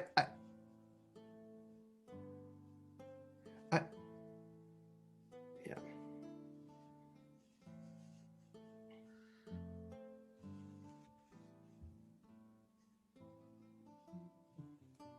Mm-hmm. I'm going to hand him a plum. And thank you, Barantor, for reminding me that I was muted. Please have this plum. You look like you just don't eat enough. There you go. It's all right. What is happening here? Cleveland doesn't even look up from his books. What he's doing is he's comparing the current horse counts, but he's spot checking, going back at random periods in the month, particularly the dates that he's personally did audits of horse counts, and comparing the numbers on those days. And then he's going to actually, in between this, he's going to say, there were a lot of horse movements on the 23rd of June. 7. Do you have all the transfer records for these? But of course. Priscilla, darling, what are you doing here? Oh, I just wanted to give you some food, dearest. Do you need anything? Hands for a basket. Thank you. I quite appreciate it. He kind of subtly takes it and sets it down, to his side on the desk. Doesn't open it. Then turns to, my apologies, Captain Timothy Biswell, please be known to my dear wife, Mrs. Priscilla Quibble. It's Bisley, Captain Bisley, and a pleasure. This is It's a Quibble. pleasure to meet you. You seem so respectable. Oh, is there anything wrong? No, it's just we're sort of in the middle of some very important work, and your gesture's very sweet, but I'm afraid it's sort of private military business. Oh, well, if you want, I could just sit over here in the corner. Or perhaps take your husband. You could go back outside, and we're almost done. Yeah. Yeah. for now. Well, Those transfer records, by the way. Okay. And so, while he's looking through these, were the numbers accurate for the random spot periods that he had chosen between the two records? Yes, all of the horse information tracks with what you have. So if there is a hovers a transfer little. order, if there is a transfer order out, it's the same matching within the for his orders. If there's one in, there's one matching for the two ledgers for the horses definitely match up. Line for line, really? That's like impossible. I've never seen that. Ever. The method saying. acting of this. You know, for the accountant, there's a slight difference. This is the military records. They match up line for line. Always, no matter what. My- No.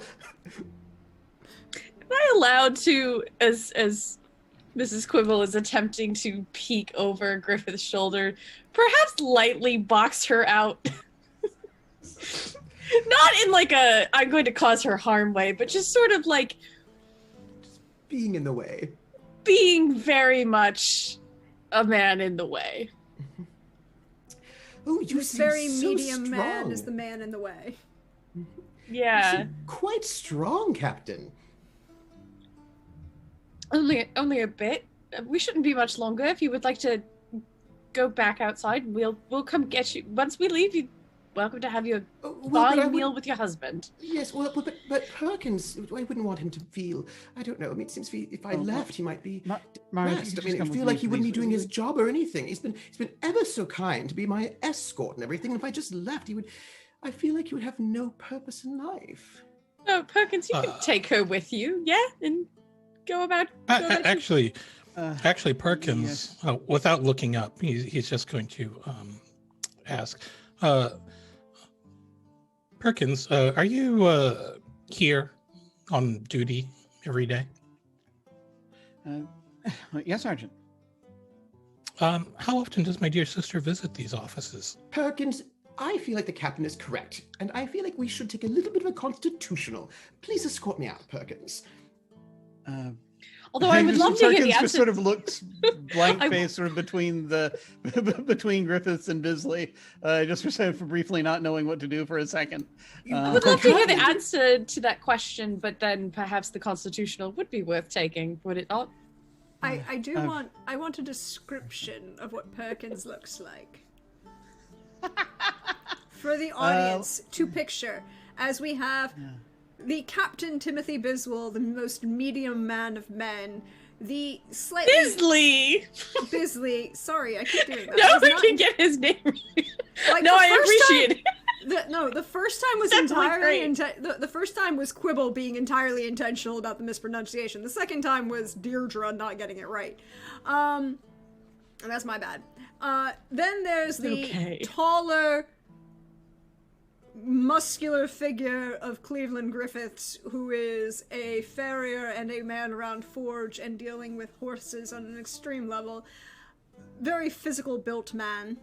There's the presence of Priscilla Quibble, who somehow manages to be dressed in a period empire waist gown, but still have slightly ostentatious wig and large hairdo, with fan and I like the shawl. style. What does Perkins look like in all of this? Perkins looks kind of is looking slightly like a lost puppy a little bit, trying to figure out where, it's like he's been just presented with like a mirror or something else that the very young creature doesn't understand yet, and is trying to kind of grasp onto it.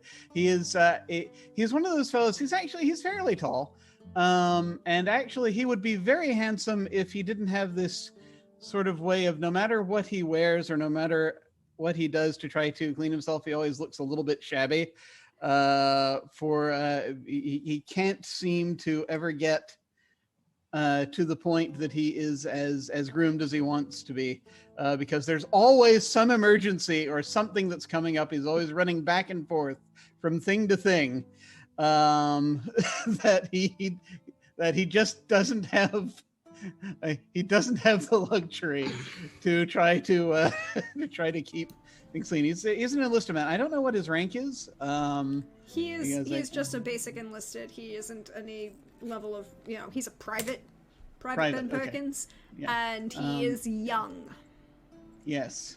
So yeah, he's got very sort of tousled brown. He's got like tousled brown hair and a kind of a slightly gaunt face. But he's got a very intense, very and earnest gaze when he's trying to do anything. You can tell he very much wants to do his best, and believes in duty and wants to do his duty. But all these things where people are sort of combating each other on a higher level, just like he just doesn't grasp what's going on, and just wants very much to get get things moving again. So frustrated is definitely a word that comes into play here. So, how do you answer the captain and the sergeant's question of how often Priscilla Quibble attends to her husband? Don't you think we should... You can't let me walk all by myself out in this sort of ground with who knows what sort of people. Come, Perkins, let's do a little bit of constitutional. And so he basically... So I think Perkins, after just a split second, will do what, he will like, okay, chain of command, and he will look at the captain to see if, as he slowly is sort of sidling in the direction of Priscilla, to try to sort of see if he can intuit any kind of like, to sort of give him kind of a look for like, what should I do? Help me! I will try to scoop him up and have him escort me out. In that way, it's called backleading, I do. Yeah. I'm going to try to backlead our Perkins to escort me out before he answers that question. For no reason, though. I feel like he's trying to answer the question and say where he's sort of like, I'd say but he's not quite. Did you eat my plum? Yeah. Did you? There's a lot of like, nope, not going to let you talk. Just just talking over you a little bit. Mrs. Quibble, please, if you wouldn't mind. So you want me to stay? No, I don't. I really don't. I would like the boy to answer his question, and then you should go. Oh, you shouldn't stress the young man out. I mean, look at him right now. He's sweating a little bit. Be kind. So am I. It's July in Spain. We're all sweating, ma'am. Well, now you've hurt my feelings. I like to think that I don't sweat at all. It's quite ungentlemanly of you to sort of imply such a thing about me. It's very upsetting. You'll excuse me. No, you shouldn't take it that way. You glow, dear sister. Thank you so much. You're the dearest brother ever. Well, what a lovely trip. Come, let's go, Perkins. Perkins, we need an answer. Also, then go. Right. It's usually, well, it's not. I don't think that often. Sir, just usually when. My wife accompanies me to luncheon every day. Yeah. As is appropriate for a lady of her station. Quibble inserts here. In total deadpan. And slightly glaring at the captain. And Captain just doesn't even... That level of, I'm not quite glaring at you because you're technically higher ranking, so I can't get away with it, but I can definitely glare at Cleveland. I'm going to glare at Cleveland. Perkins will kind of be looking at the captain and be, yeah, that, and then occasionally other times, usually there's when there's someone else in there. I don't know, something like that. Oh, okay. Thank you. Yeah. You should come by. Yeah, you should come by sometime, and when we're having drinks over at Dr. Spaulding's little gatherings. Did you address that to Perkins, or was that Yes. to, Yeah. oh, he's like, Not to Oh. not to Priscilla. No. oh, yeah, he's like, oh, It seems so inappropriate for an enlisted man to be Not a- fraternizing with officers. I'm so scandalized. it's I couldn't even I couldn't He even hope couldn't, to no. think to impose on anything like that, sir. But that sergeant, that's a it's very it's a very very high society thing. Yeah, it's not my place. It isn't. But your place is to escort me about the space so that I'll be safe. Did you know there was some sort of explosion earlier today? I feel quite unsafe. Yes, ma'am. I do recall. Yeah. Cleveland, I will just see you later, I think. He doesn't even respond. He's just sitting there, jotting a couple of notes in his ledger before folding them up, and he will mention, "Oh, I think our business is done here. Horatio, your penmanship is very elegant and graceful." Thank you. I do attempt to be such. Captain, if you and your wife might want to come and dine with us one of these evenings, you're certainly welcome. What? I'll bring it up to her if you'd I've like heard to. so many things about your wife. I'm sure it'd be quite amusing. I'm sure it would be. Squibble, it was very nice to meet you.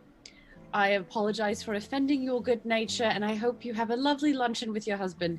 Sergeant Griffiths, I believe we were just leaving. Yeah. Some fresh air would be nice. I think so. A little too cloying in here. I think as you're starting to turn, and just Perkins will sort of quietly lean over to Griffiths and just sort of like, you think I should, Sergeant? I'm not what you would call someone who follows protocol. Oh.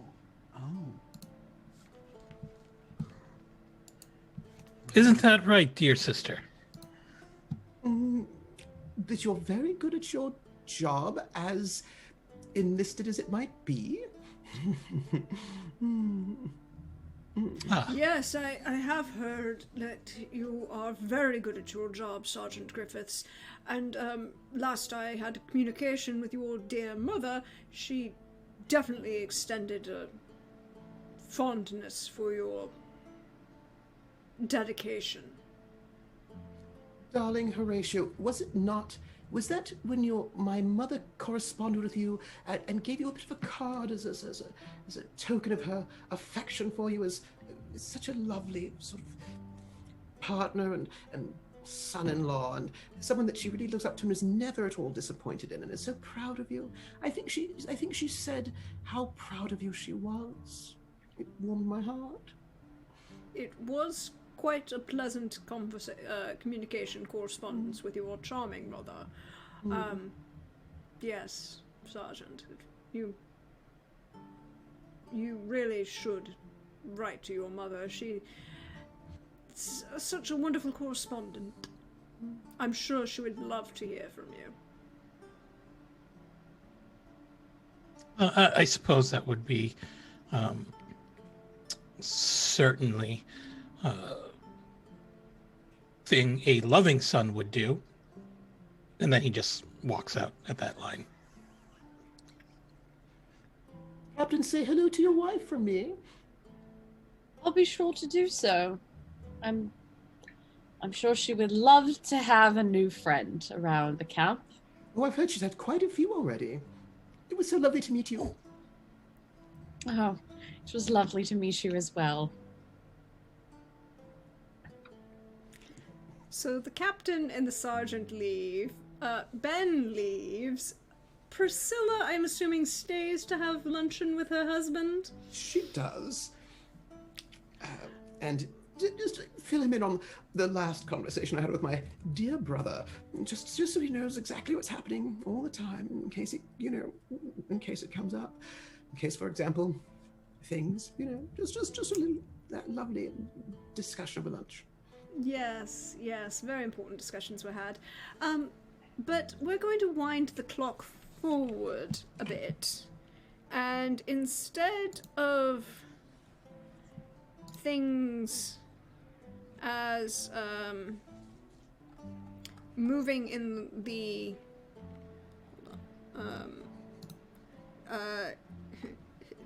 people moving in the right direction, we have an evening soiree occurring. A lively lights lit in a Spanish villa as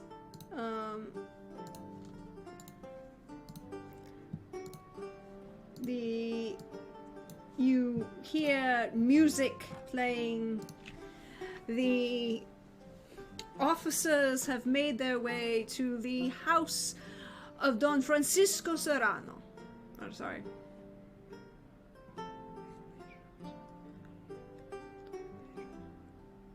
Francisco Serrano. I was stuck in Italian, not Spanish. We're at the soiree. One sec. Yes. For no reason. Yes, Goodness gracious, oh my. it is a large event.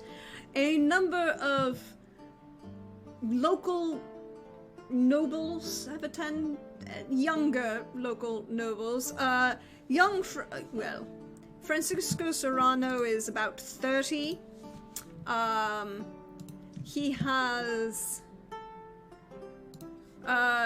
slightly long, black, curly hair, tied back at the base of his neck in a short tail, very sharp cheekbones and sideburns, a slightly aquiline nose, a dark, heavy eyes, a darker tan. You might say that he's definitely Castilian, if that was, he's definitely Castilian. There's the slightest hint of the distant Arabian ancestors in his bloodline, although by this point it's been a good 500 years since... No, wrong, sorry. 300 years. I was off by 2, sorry. 300 years since any of the caliphate were in... Okay, y'all, we need a new counter. It's for Jim's costume changes. That's what we need a new counter for. It's so good. Like, that's just so good, I kind of can't handle it. I mean, I'll try. I don't know if I'll succeed because it's just too good. I love it. I love it, love it, love it. But Francisco Serrano is a, young. He holds fabulous parties and is well known for the slightly, both scandalous in terms of the amount of money that's being gambled at the various tables in the back room among the officers and local Spanish nobility. Baccarat being the game of choice, and occasionally whist. And the, other forms of entertainment that are on offer for various people of choice. Young ladies who are slightly no better than they ought to be. But not necessarily in public display, although it is known that that is an option that one would have. Although there are also married couples who attend such the events of the good Don Francisco. You see, as we pan the camera around the ballroom, which for the players there's a very nice image of the villa in the inner courtyard is where the band is kind of set up. There's a balcony above that kind of goes off the second floor. There are a number of reception rooms, a couple areas to pick up some drinks and whatever. The inner courtyard is where the band and the music is playing and the dancing is happening. In the back living room here on the northeast corner is where the majorities of the games of chance are being played. A number of people are dancing. As we pan the camera around, we see Dr. Fletcher engaging in what at the moment? With his very gorgeous sartorial wardrobe that the small amount that was saved from the explosion of his previous. He had, thankfully, he actually does have one of the benefits of skulking about as he does, is that he does have a number of bags hidden in places. So. And he puts his fancy clothes in them. Some people have secret caches where they hide, money, identity, weapons. And he's like, no, I need a velvet coat. That'll be in that secret hiding place. Exactly. It's very important for one has to save whatever one can from St. James's.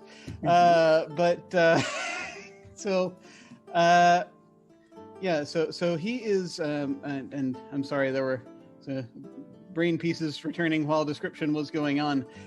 Who am I with, did you say? That is the question. Oh, okay. What are you, as you kind of pan through? There are a number of very attractive young women, a number of people dancing at this point. You see both Major Atkins and the artillery officer, although he's kind of making his way with a couple drinks and laughing, and the artillery officer seems to be very friendly with Francisco. You've seen him at a couple of these parties before. The Major Atkins, our exploring officer, is kind of making his way and seems to be talking to a woman.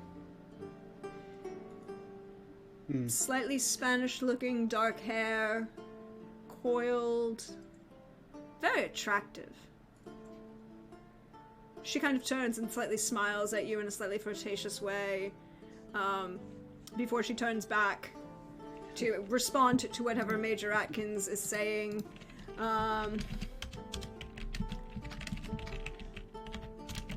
Then you see the other officers of the regiment around. So what are you doing, sir? Basically I'm right now probably he's probably been playing some cards with some folks for a bit, but he's kind of breaking from it at this point, seeing the company in the room. Is probably doing a thing where occasionally he will just do something that Jim unfortunately hasn't prepared for, which is to recite poetry on command. So he's probably doing something where he doesn't necessarily write it himself. He doesn't write it himself, but he will something he's read in the works of some of the ones that are good to know right now. So here's a question, and this is going to prove my nerdiness level. Is Fletcher attempting to seduce the young women of this party with Byron or Coleridge? Oh, Coleridge. Why wouldn't he do some Spanish? I'm just saying that, like, if we're in Spain, perhaps a little. I mean, he might have looked for. I think he might have looked toward it. But I think the thing with Byron's a good thing to use for some folks, but they expect it. If you get the right Coleridge, then, and you get it to play on their emotions just right, it is dynamite. This is a lot about the doctor. I accept this though, because Byron is much like that would have been the obvious horny on main choice, but that is a very good argument. I have lots of respect for this whole description. As you kind of pan around, so the doctor is flirting and having fun and making some money. Lieutenant Valentine, you are there, moving slightly stiffly. What are you doing, sir? Well, I'm wearing my uniform that I have worked really hard to try to spiff up so that it, like a little... I mean, to be fair, it wasn't really burnt. You did get hit in the head by the majority of the door of the wardrobe, so... May I just, and if need be, I will in fact spend, if I have to, I'll spend a token on this. But I would like to have had at least enough to, if not for a shopping montage, I would like to have at least had time to try to help out Bisley and Valentine a little bit. Oh, you don't need a you do not need a token. I for would that. like, I was gonna say, I would like the shopping montage, please. We will flash back to a brief crap. shopping montage where poor Fletcher was forced to try and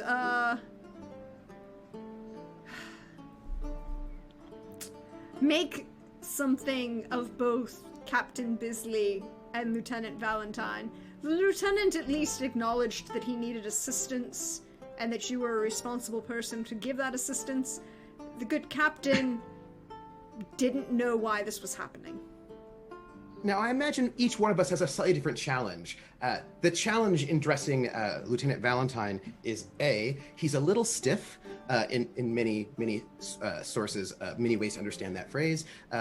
Just not only because his back is really in pain, but also he's a bit humorless and stiff. And also everything seems too expensive for him, and also it all seems a lot like a lot of stuff. So getting him to actually dress in a way that would be appropriate for a nobleman's party seems way out of his comfort zone. So there's just a lot of like, oh, what, is that appropriate, sir? That seems, like there's just a lot of resistance in a very sort of, but also he defers to you, so then he doesn't really want to resist. But there's just a lot of like, I don't know, sir. That's No, this is fine. I can show you exactly. And he's doing a lot of sort of. Now you see this. No, you see this one. This one goes so well with you. I think you could cut quite a good figure in this. There is. Now we do need to. A couple of things we need to adjust. But given that we've not a lot of time, pins. Pins are a wondrous thing. Just don't try to swivel. I can't swivel right now, sir. Anyway, that's well then this will be a perfect match, won't it? And, he's just basically. This is kind of like giving. This is basically giving someone a. When you crack into your crack into The Sims for the first time and you realize how many clothing options there are. This is the kind of delight that Fletcher takes in dressing people, and. So it's like he does a lot of that, to where he sort of tries to find things that are fairly cost effective, and he'll actually help with the cost some, because this is for a good cause. And mostly, as far as with Bisley goes, it's not Bisley's stuff actually is good. It's just that it's just a question of making adjustments so that what he's wearing will look better. So I imagine there being like bits of like, okay, no, when you tie a cravat, it's very important that you go from the front to the back. But you have to go from the front to the back so that the back can then come to the front. There's a bit of a zen to it. If there's thoughts to it. You have to be very. You get all messed up, you see, up in front if you have everything up front too quickly. So wrap like this over. You make the pull and pull it in. It basically showing him like 5,000 times how to tie a cravat properly. It's fine. It's just that nobody's ever, my father didn't think it was worth teaching me how to look good. He just sort of assumed I would be shown that by someone else. One of the gravest of parental sins, all too common, I'm afraid. Can Too common. I get both the And- captain and the lieutenant to roll me breeding status? Okay, if you want, I just hand you my cravat. I just after seeing that with the captain, I'm just like, nope, just gonna hand it to you. We're a needy. I have the neediest cat in the world. I'm sorry. She's decided she's in this scene. Hey, Oh, 10 for Bisley. Sure. Not a good roll. also totally 10 for me. Hey, I just let him do all the work. I just let him do it. I don't even.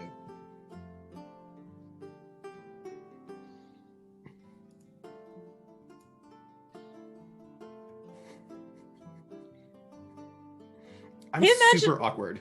I was going to say, I imagine the awkwardness is not so much in the clothes. The good doctor did a good work. It's mostly in, this is a party at a nobleman's house. And it's not that I haven't been to one of those. It's that I just don't really want to be here. And I'm kind of distracted by all the paintings and things and not the people. You're supposed to be talking to the people. I have not been to a nobleman's party before, at all, or rich people's homes in general. Not even just like, so I'm just standing by you super awkwardly. It's just like, I'm just standing there and it's real awkward. I'm like, Captain, there's it looks like they're married couples here. If I'd known, I thought this was going to be, What? Captain. What? They're married couples here. Yeah, sometimes. I thought this was only for gentlemen, because the rumors. Oh, admittedly I did too, but Okay. I sort of Sorry. I was sort of trusted when he Paul. mentions when he says because the rumors can Cleveland just be swirling in the background with a woman on each arm. Cleveland, as you're walking through, you've been talking to these two charming ladies. Question mark. And you kind of just like bow over both of their hands as you leave them, and you walk up to a third woman just as the music changes for a waltz to begin. Oh, that is too scandalous. That's too scandalous. We can't do Ooh. that. No, I'm sorry. I'm sorry, Frax. Waltzing has begun in the middle of this ballroom. Well, maybe these are what the rumors were all about, eh? Oh, this is sir. This is very continental. We can't. Oh, this is not. Yeah, we're not gonna. You don't No. have to do anything. Okay. All right. So neither one of us are going to be waltzing. I mean, that would be. No. Okay. Not in the. No. No, I mean, I just thought I saw somebody, but never mind. A lead? We're because business, right? We're here for business. We shouldn't be dancing. Also. No. We're Okay. Good. We're Good. observing. We're waiting for our instructions. Yeah. Just, I don't know. Act natural. Can the both right. of you roll me awareness notice? Excuse me. Oh, Great. I mean, not the the waltz. Ooh. oh my god! I crit failed that so hard. Yes, with a 2, you are seriously scandalized at the bodily contact occurring on this dance floor. I don't know how I feel. I don't really want to see this. I'm gonna look at other things, not the dancers, because that is a little Yeah. bit. Yeah. Yeah. What happened to good country dancing? There is no country dancing happening right here, or at least not English country dancing. Oh. You had heard earlier a couple of Spanish country dances, flamenco, actually. Oh no, that also Yeah. But Lieutenant Valentine, as you're kind of slightly waltzing around, or excuse me, avoiding waltzing around avoiding those who are currently waltzing, you notice a woman of dark hair. You recall seeing leaving the, well, back entrance of the hospital tent as you are proceeding around. And she seems to be kind of making the rounds, talking to a bunch of people slightly around the this northwest side of the inner courtyard, which of course, you know, this is a very ornate Spanish villa, and the ball is happening inside the open air courtyard. She's kind of weaving her way through the crowd, kind of very gorgeous dress, and a very pretty new shawl. Lace Spanish. The dress is dark blue and black, and just that slight level of, you know, well, Fanciness. there's a lot of fancy in that. It's very Madam? avant-garde. Madam? Pardon me, I think I'm supposed to escort you to my colonel, the Dr. Spaulding. I'm sure he'd want to speak with you. She kind of looks you up and down. And like as she does, it's just like, it's just like so. And you are, sir? I'm just a lieutenant. So why are you telling me anything? I'm Lieutenant. just here. I'm just here to bring you to the doctor.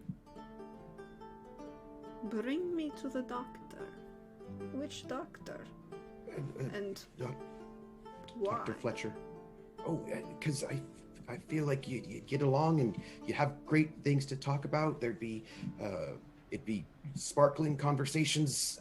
Just, you know, conversations that'd be really well. People just if a person were to be good at speaking, which the doctor is. Could you roll me a deception bluff? Oh no. I mean, I could. I mean, technically I could. Yeah. Mm-hmm. That is technically something that I theoretically could do on the paper.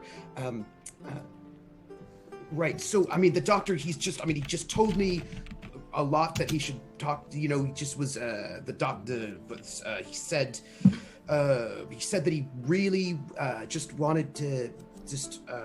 I just was given instructions to just.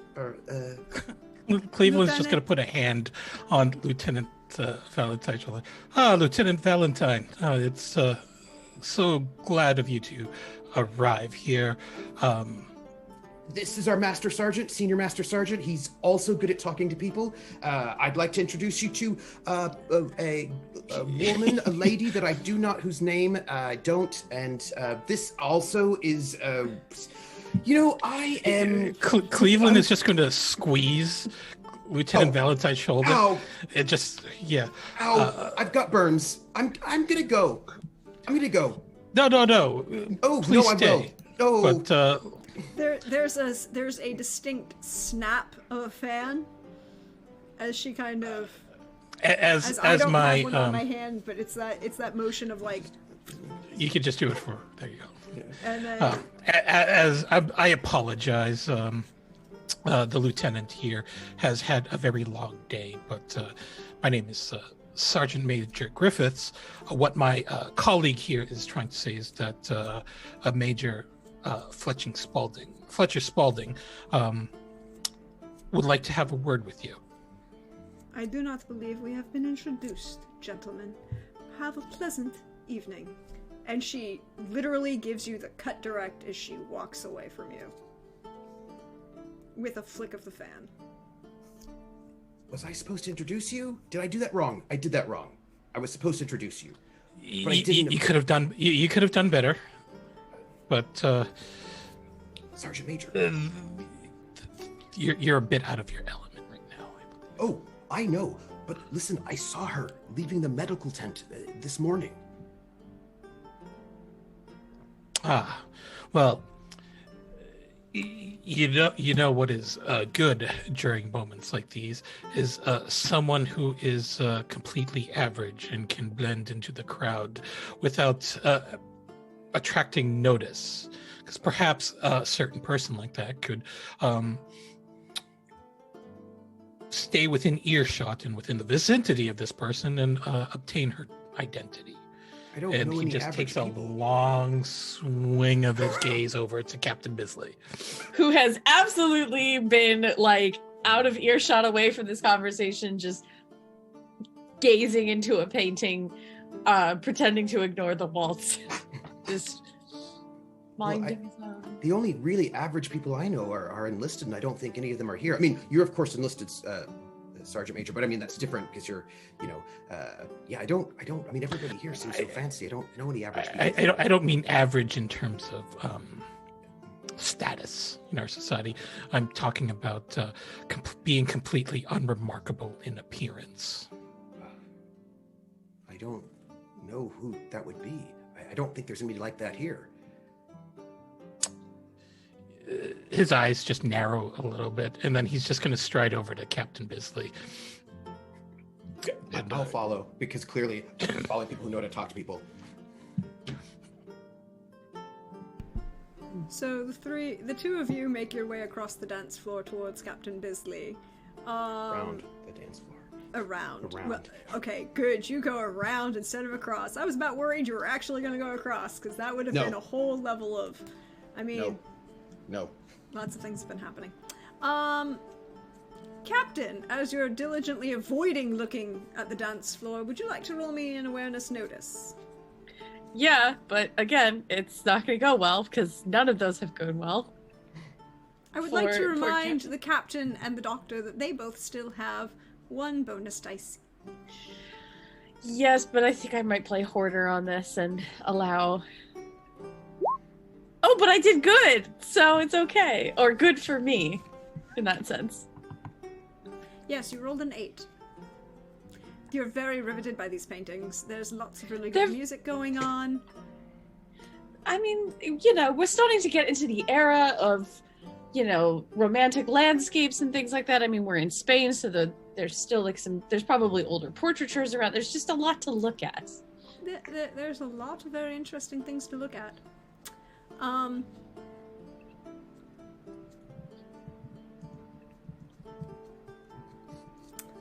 have to check a thing because I want to know. Something. So worried. It's fine. I'm finding myself probably enraptured with some sort of portrait of the house. As you are enraptured with this painting that you're staring at, the two Cleveland and the Sergeant Griffiths and Lieutenant Valentine are approaching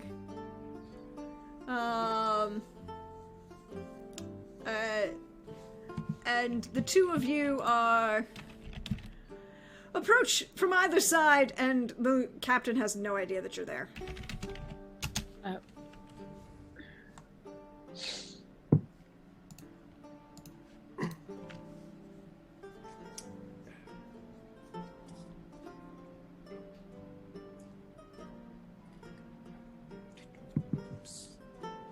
Are you aware of why your true purpose for being here, Captain Bisley? Oh, good. Oh, Sergeant Griffiths. Lieutenant Valentine. We're looking for someone who's very average. Do you know anyone like that here? His heart just sinks. So someone that could slip around and be sneaky. I think that Sergeant Major and I were hoping that you might know someone here who could have that, who be like that. Oh, 'Cause you know everybody. I don't know everybody. I get around a little bit in terms of He's just gonna look at Griffith. What do you need me to do? Who? No, not you. Somebody who's average, sir. It's a single British tear welling in the corner. I find it remarkable that you have a good man serving with you, Captain Bisley. I need you to surreptitiously discover the identity of that woman over there. And he tries to subtly nod over to the mysterious woman who had dismissed us with such fanfare. Fanware.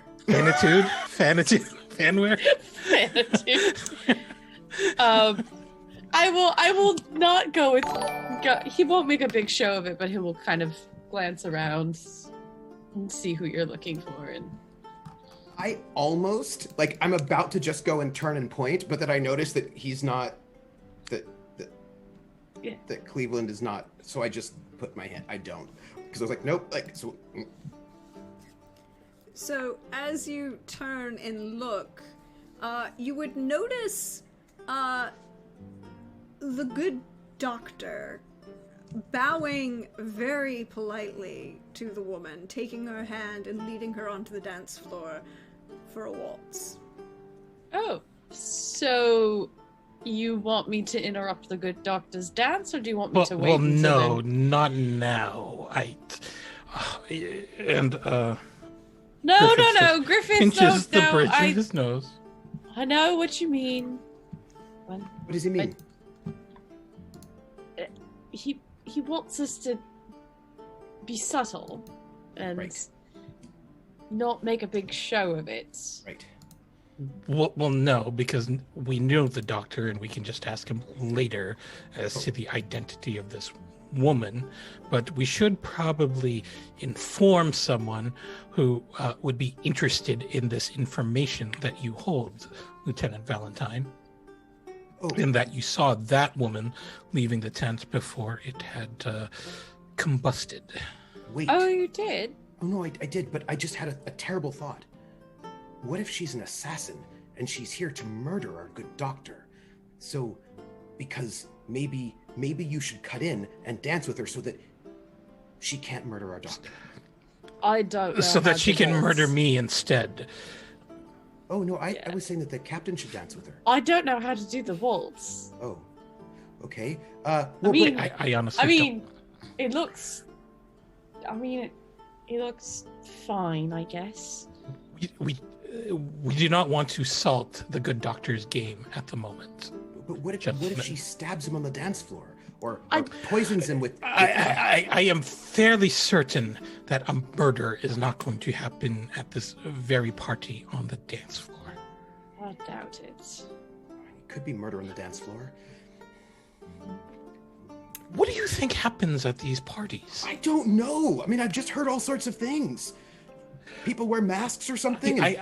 Things. They're doing waltzes and who knows what. In their back rooms. I can assure you that if there are any murders at these parties, they do not happen out in the open, in front of witnesses. Right. That makes sense. But then again, I don't know. I don't know what they do at these parties. I should probably say that quieter. I don't know what they do at these parties.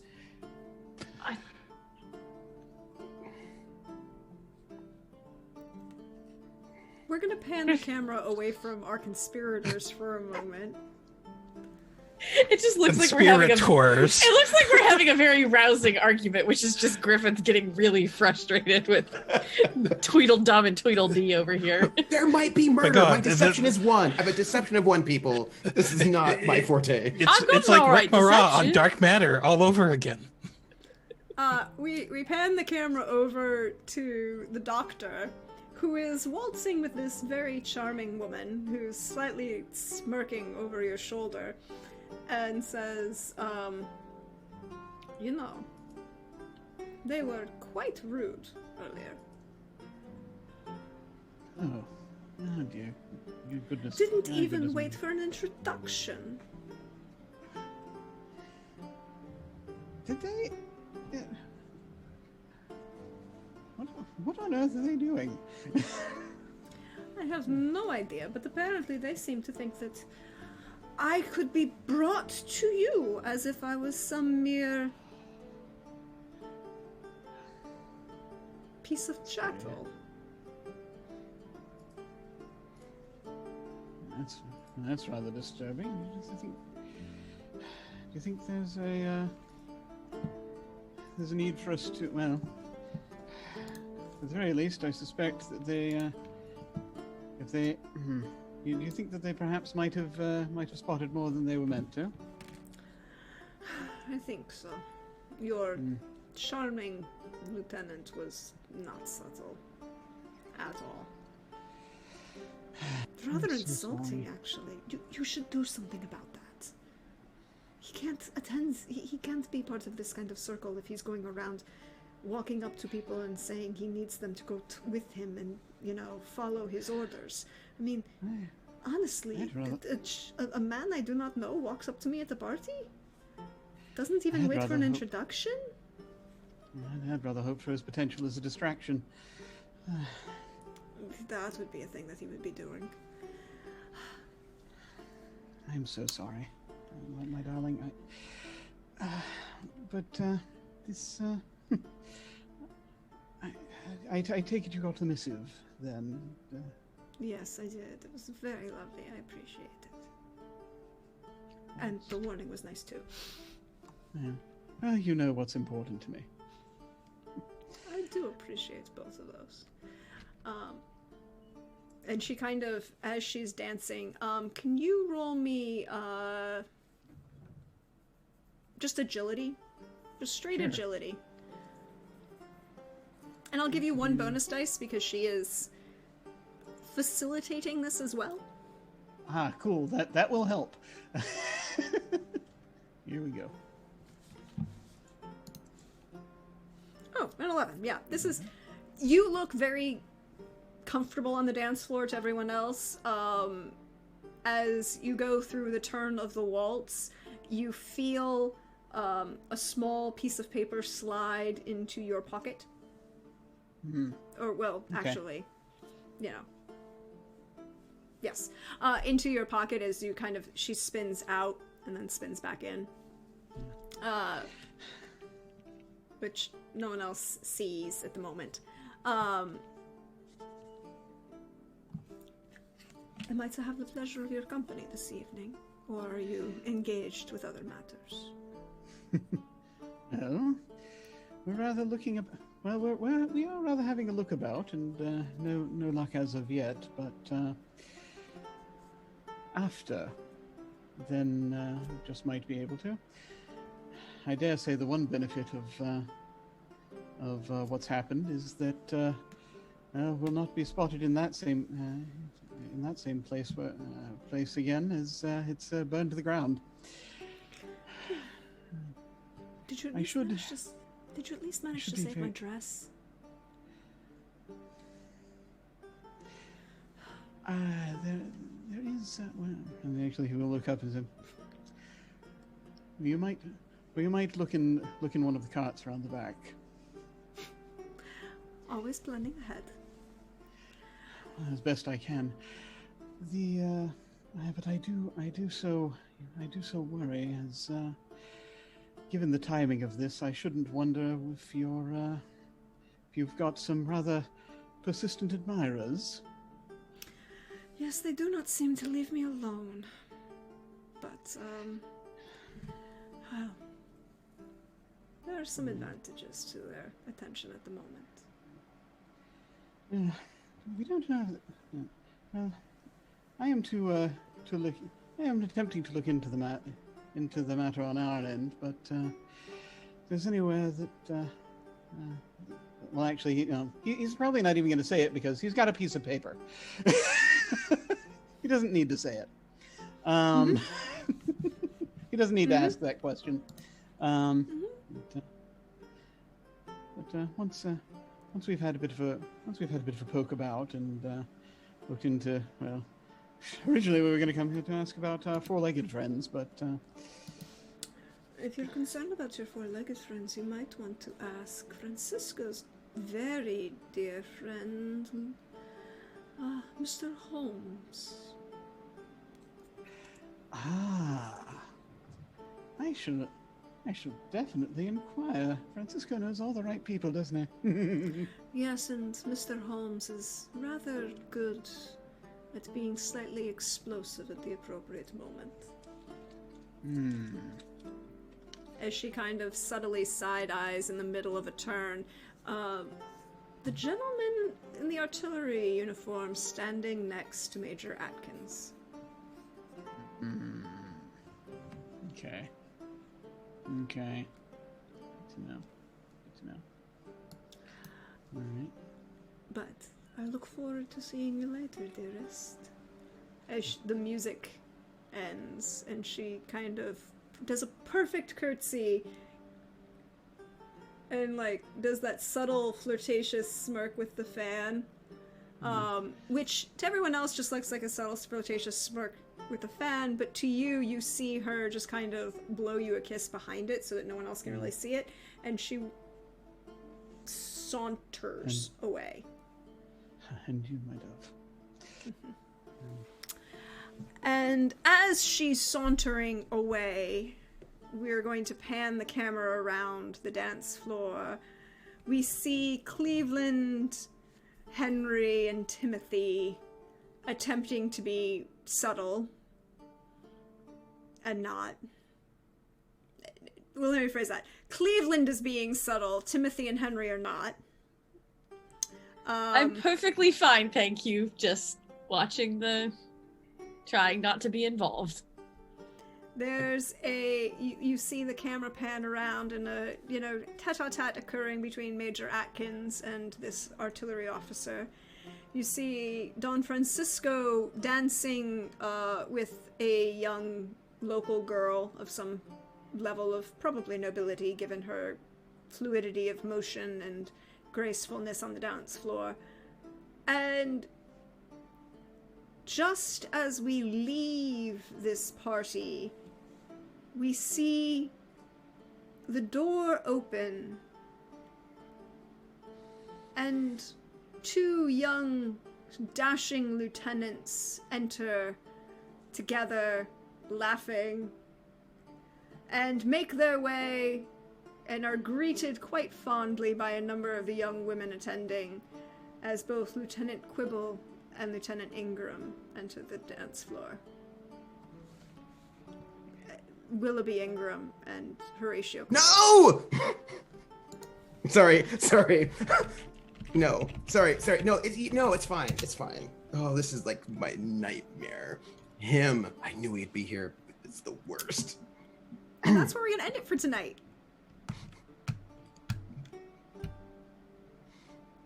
No. Having fun, everyone? Yes! Anino, you're Very not having much so. fun? You're shaking your head, Anino. You're not having any fun? Questionable comments. Okay. Well, we will go around. We'll let everyone say where we can find you, where all the fun things, shed some love on someone else in the cast, and but we'll go in reverse order this time, so we're gonna start with Anino. Hey, welcome, friend. Hope you're okay. And there's Kat. Hey, yeah, she's been in my face all day. You done? No? Okay. My name is Anino. You can find me on Twitter at Anino Gaming. Let's see. Good effort by Captain Bisley today. A solid C for social interactions. And thankfully, Priscilla wasn't as harpy-ish as she had been in her first appearance. So I'm okay with today. Wasn't she? Anyway, you can... No. No. Anyway, you can find me tomorrow on Other Doc's channel at 7 p.m. Eastern Time for the next episode of Dark Matter, which is a GM'd by Origami Shuriken. And then you can watch me reprise my role of the only smart person in the group, saddled by less than stellar performing teammates, shall we say. I mean, that's Yeah, that's fair. But they should also do something else. They should also check out all the wonderful flash fiction you're writing for Cyberpunk. I'm just throwing that out there because I think they're great. Oh, well, thank you. But yeah, so that's that. And then next up, hey Alyssa, how you doing? Oh, I'm great. I am proud to take that C, honestly, with the social interactions. This is not where Tim shines.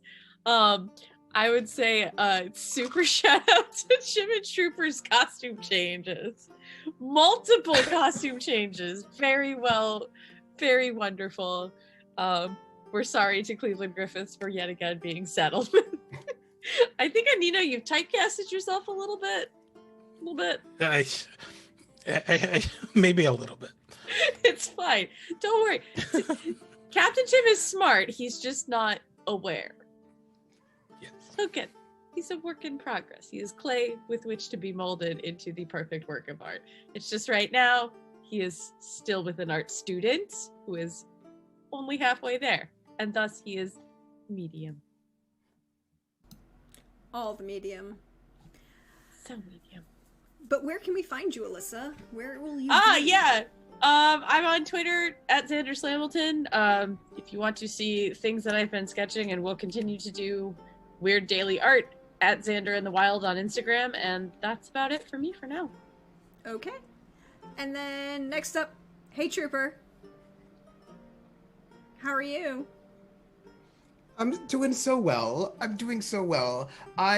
Look, first off, there are waltzes happening. Waltzers are so exceedingly scandalous that I don't even know what to say, and I'm so excited. We have scandalous waltzes. I mean, Henry Valentine is not, but I personally am like, oh my gosh, how scandalous is this right now? Oh no. So this is very exciting. I love a good ball. If there's one thing that I love most in an RPG, it's a ball. Like if I can have a session where there's a ball and I get to be there, I'm just going to be really, really happy. So thank you, so awkwardly social.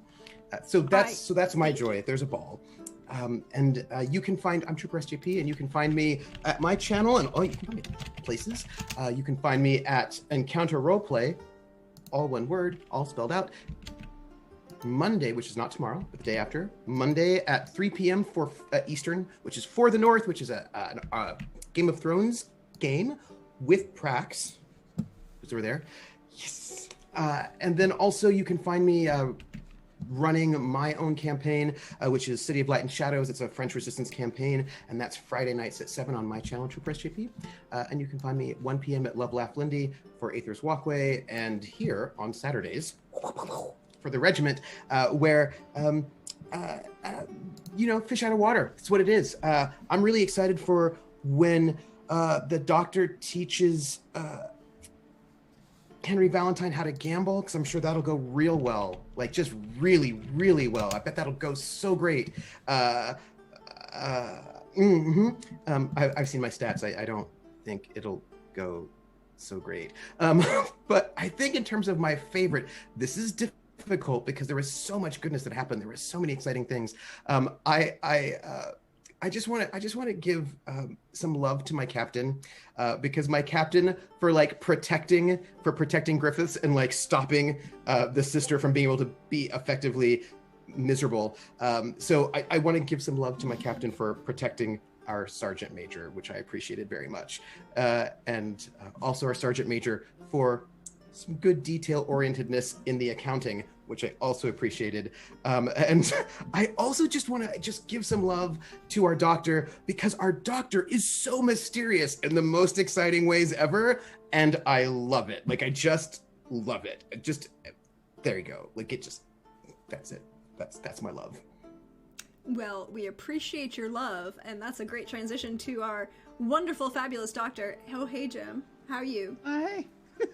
I'm good. Well, this was a delight, and I actually feel almost I almost feel a little bit little guilty here. I always worry when I'm taking up too much of the narrative sometimes with things, because I'm realizing that as I often realize these things too late. A little of that happens with my characters sometimes. A little of Spalding goes a long way. So I want more Spalding. Thanks. I request Yeah, you're more literally Spalding. perfect. Yeah. I mean, I was ready to go and jump in there and tackle someone if she was going to try to stab you with a knife. I was ready for that, but it turns out she didn't want to stab you with a knife. It's weird. yeah, not tonight anyway. No.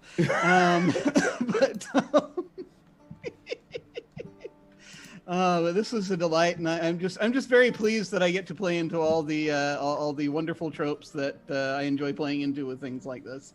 So this has been wonderful. Let's see. As far as let me get my let me get my stuffs out of the way.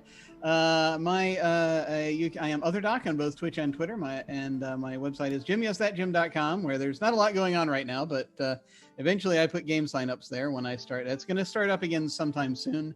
I do stream games on my channel when there is an opportunity to do so. Right now, it's pretty much just the Dark Matter game that was aforementioned on Sunday nights. And I will be having more stuff there soon, soonish, but still gotta ramp back up to it. It's aside from just me playing video games on there. That'll happen relatively soon. And then I'm here on Saturday nights, and I'm very excited to get back to it. I think my favorite part tonight was the scene with where we had both the Quibbles. The scene where we got to meet the Quibbles. It was that was fun. That was a lot of fun, and just seeing seeing poor Bisley trying to sort of Bisley did pretty well in that scene, and Griffith's just trying very patiently to get everything sorted out and get this information through while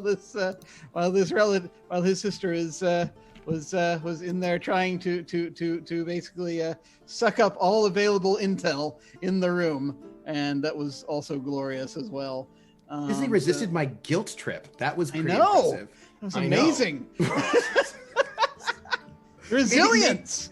I feel like maybe my guilt tripping is not nearly as good as his wife's guilt tripping, so maybe like he's been immune to terrible guilt tripping. That is possible.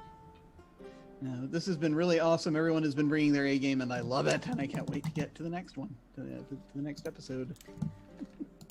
I am so glad. I am glad everyone is enjoying this. I'm glad you're enjoying this wonderful, chaotic experiment that we are playing. Thank you, friends, for joining us on this wonderful, fun time. Like Trooper said, you all know me. I'm at George on Twitter, and Praxagorth has me at 4am is using me around here on Twitch. Hi, it's my channel. We do weird shit here. That's the technical term for what we do. Fun weird shit, but weird shit. And you'll see me next with Trooper on Monday at 3 p.m. Eastern over on Encounter Roleplay for the North, as we see what happens as the House Braddock enters the great game of Thrones in the North. And then you will find me over on Wandering DM on Friday for some more Cyberpunk Red with Anino, as I get to play Trins, the wonderful, happy-go-lucky mechanic who is... she's special in the best way. And then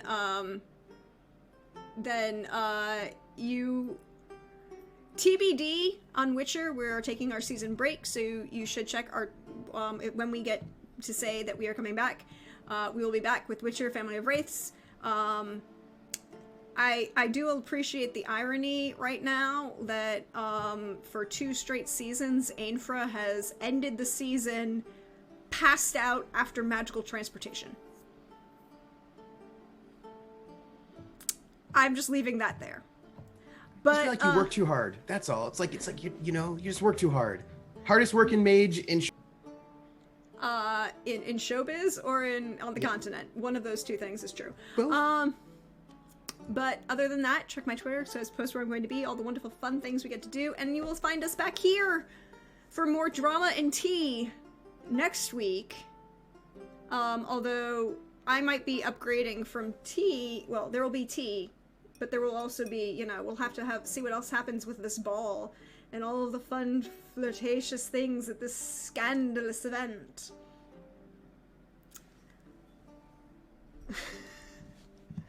So, I hope you all have fun. I hope we will see you next time. And I will say farewell. Bye-bye.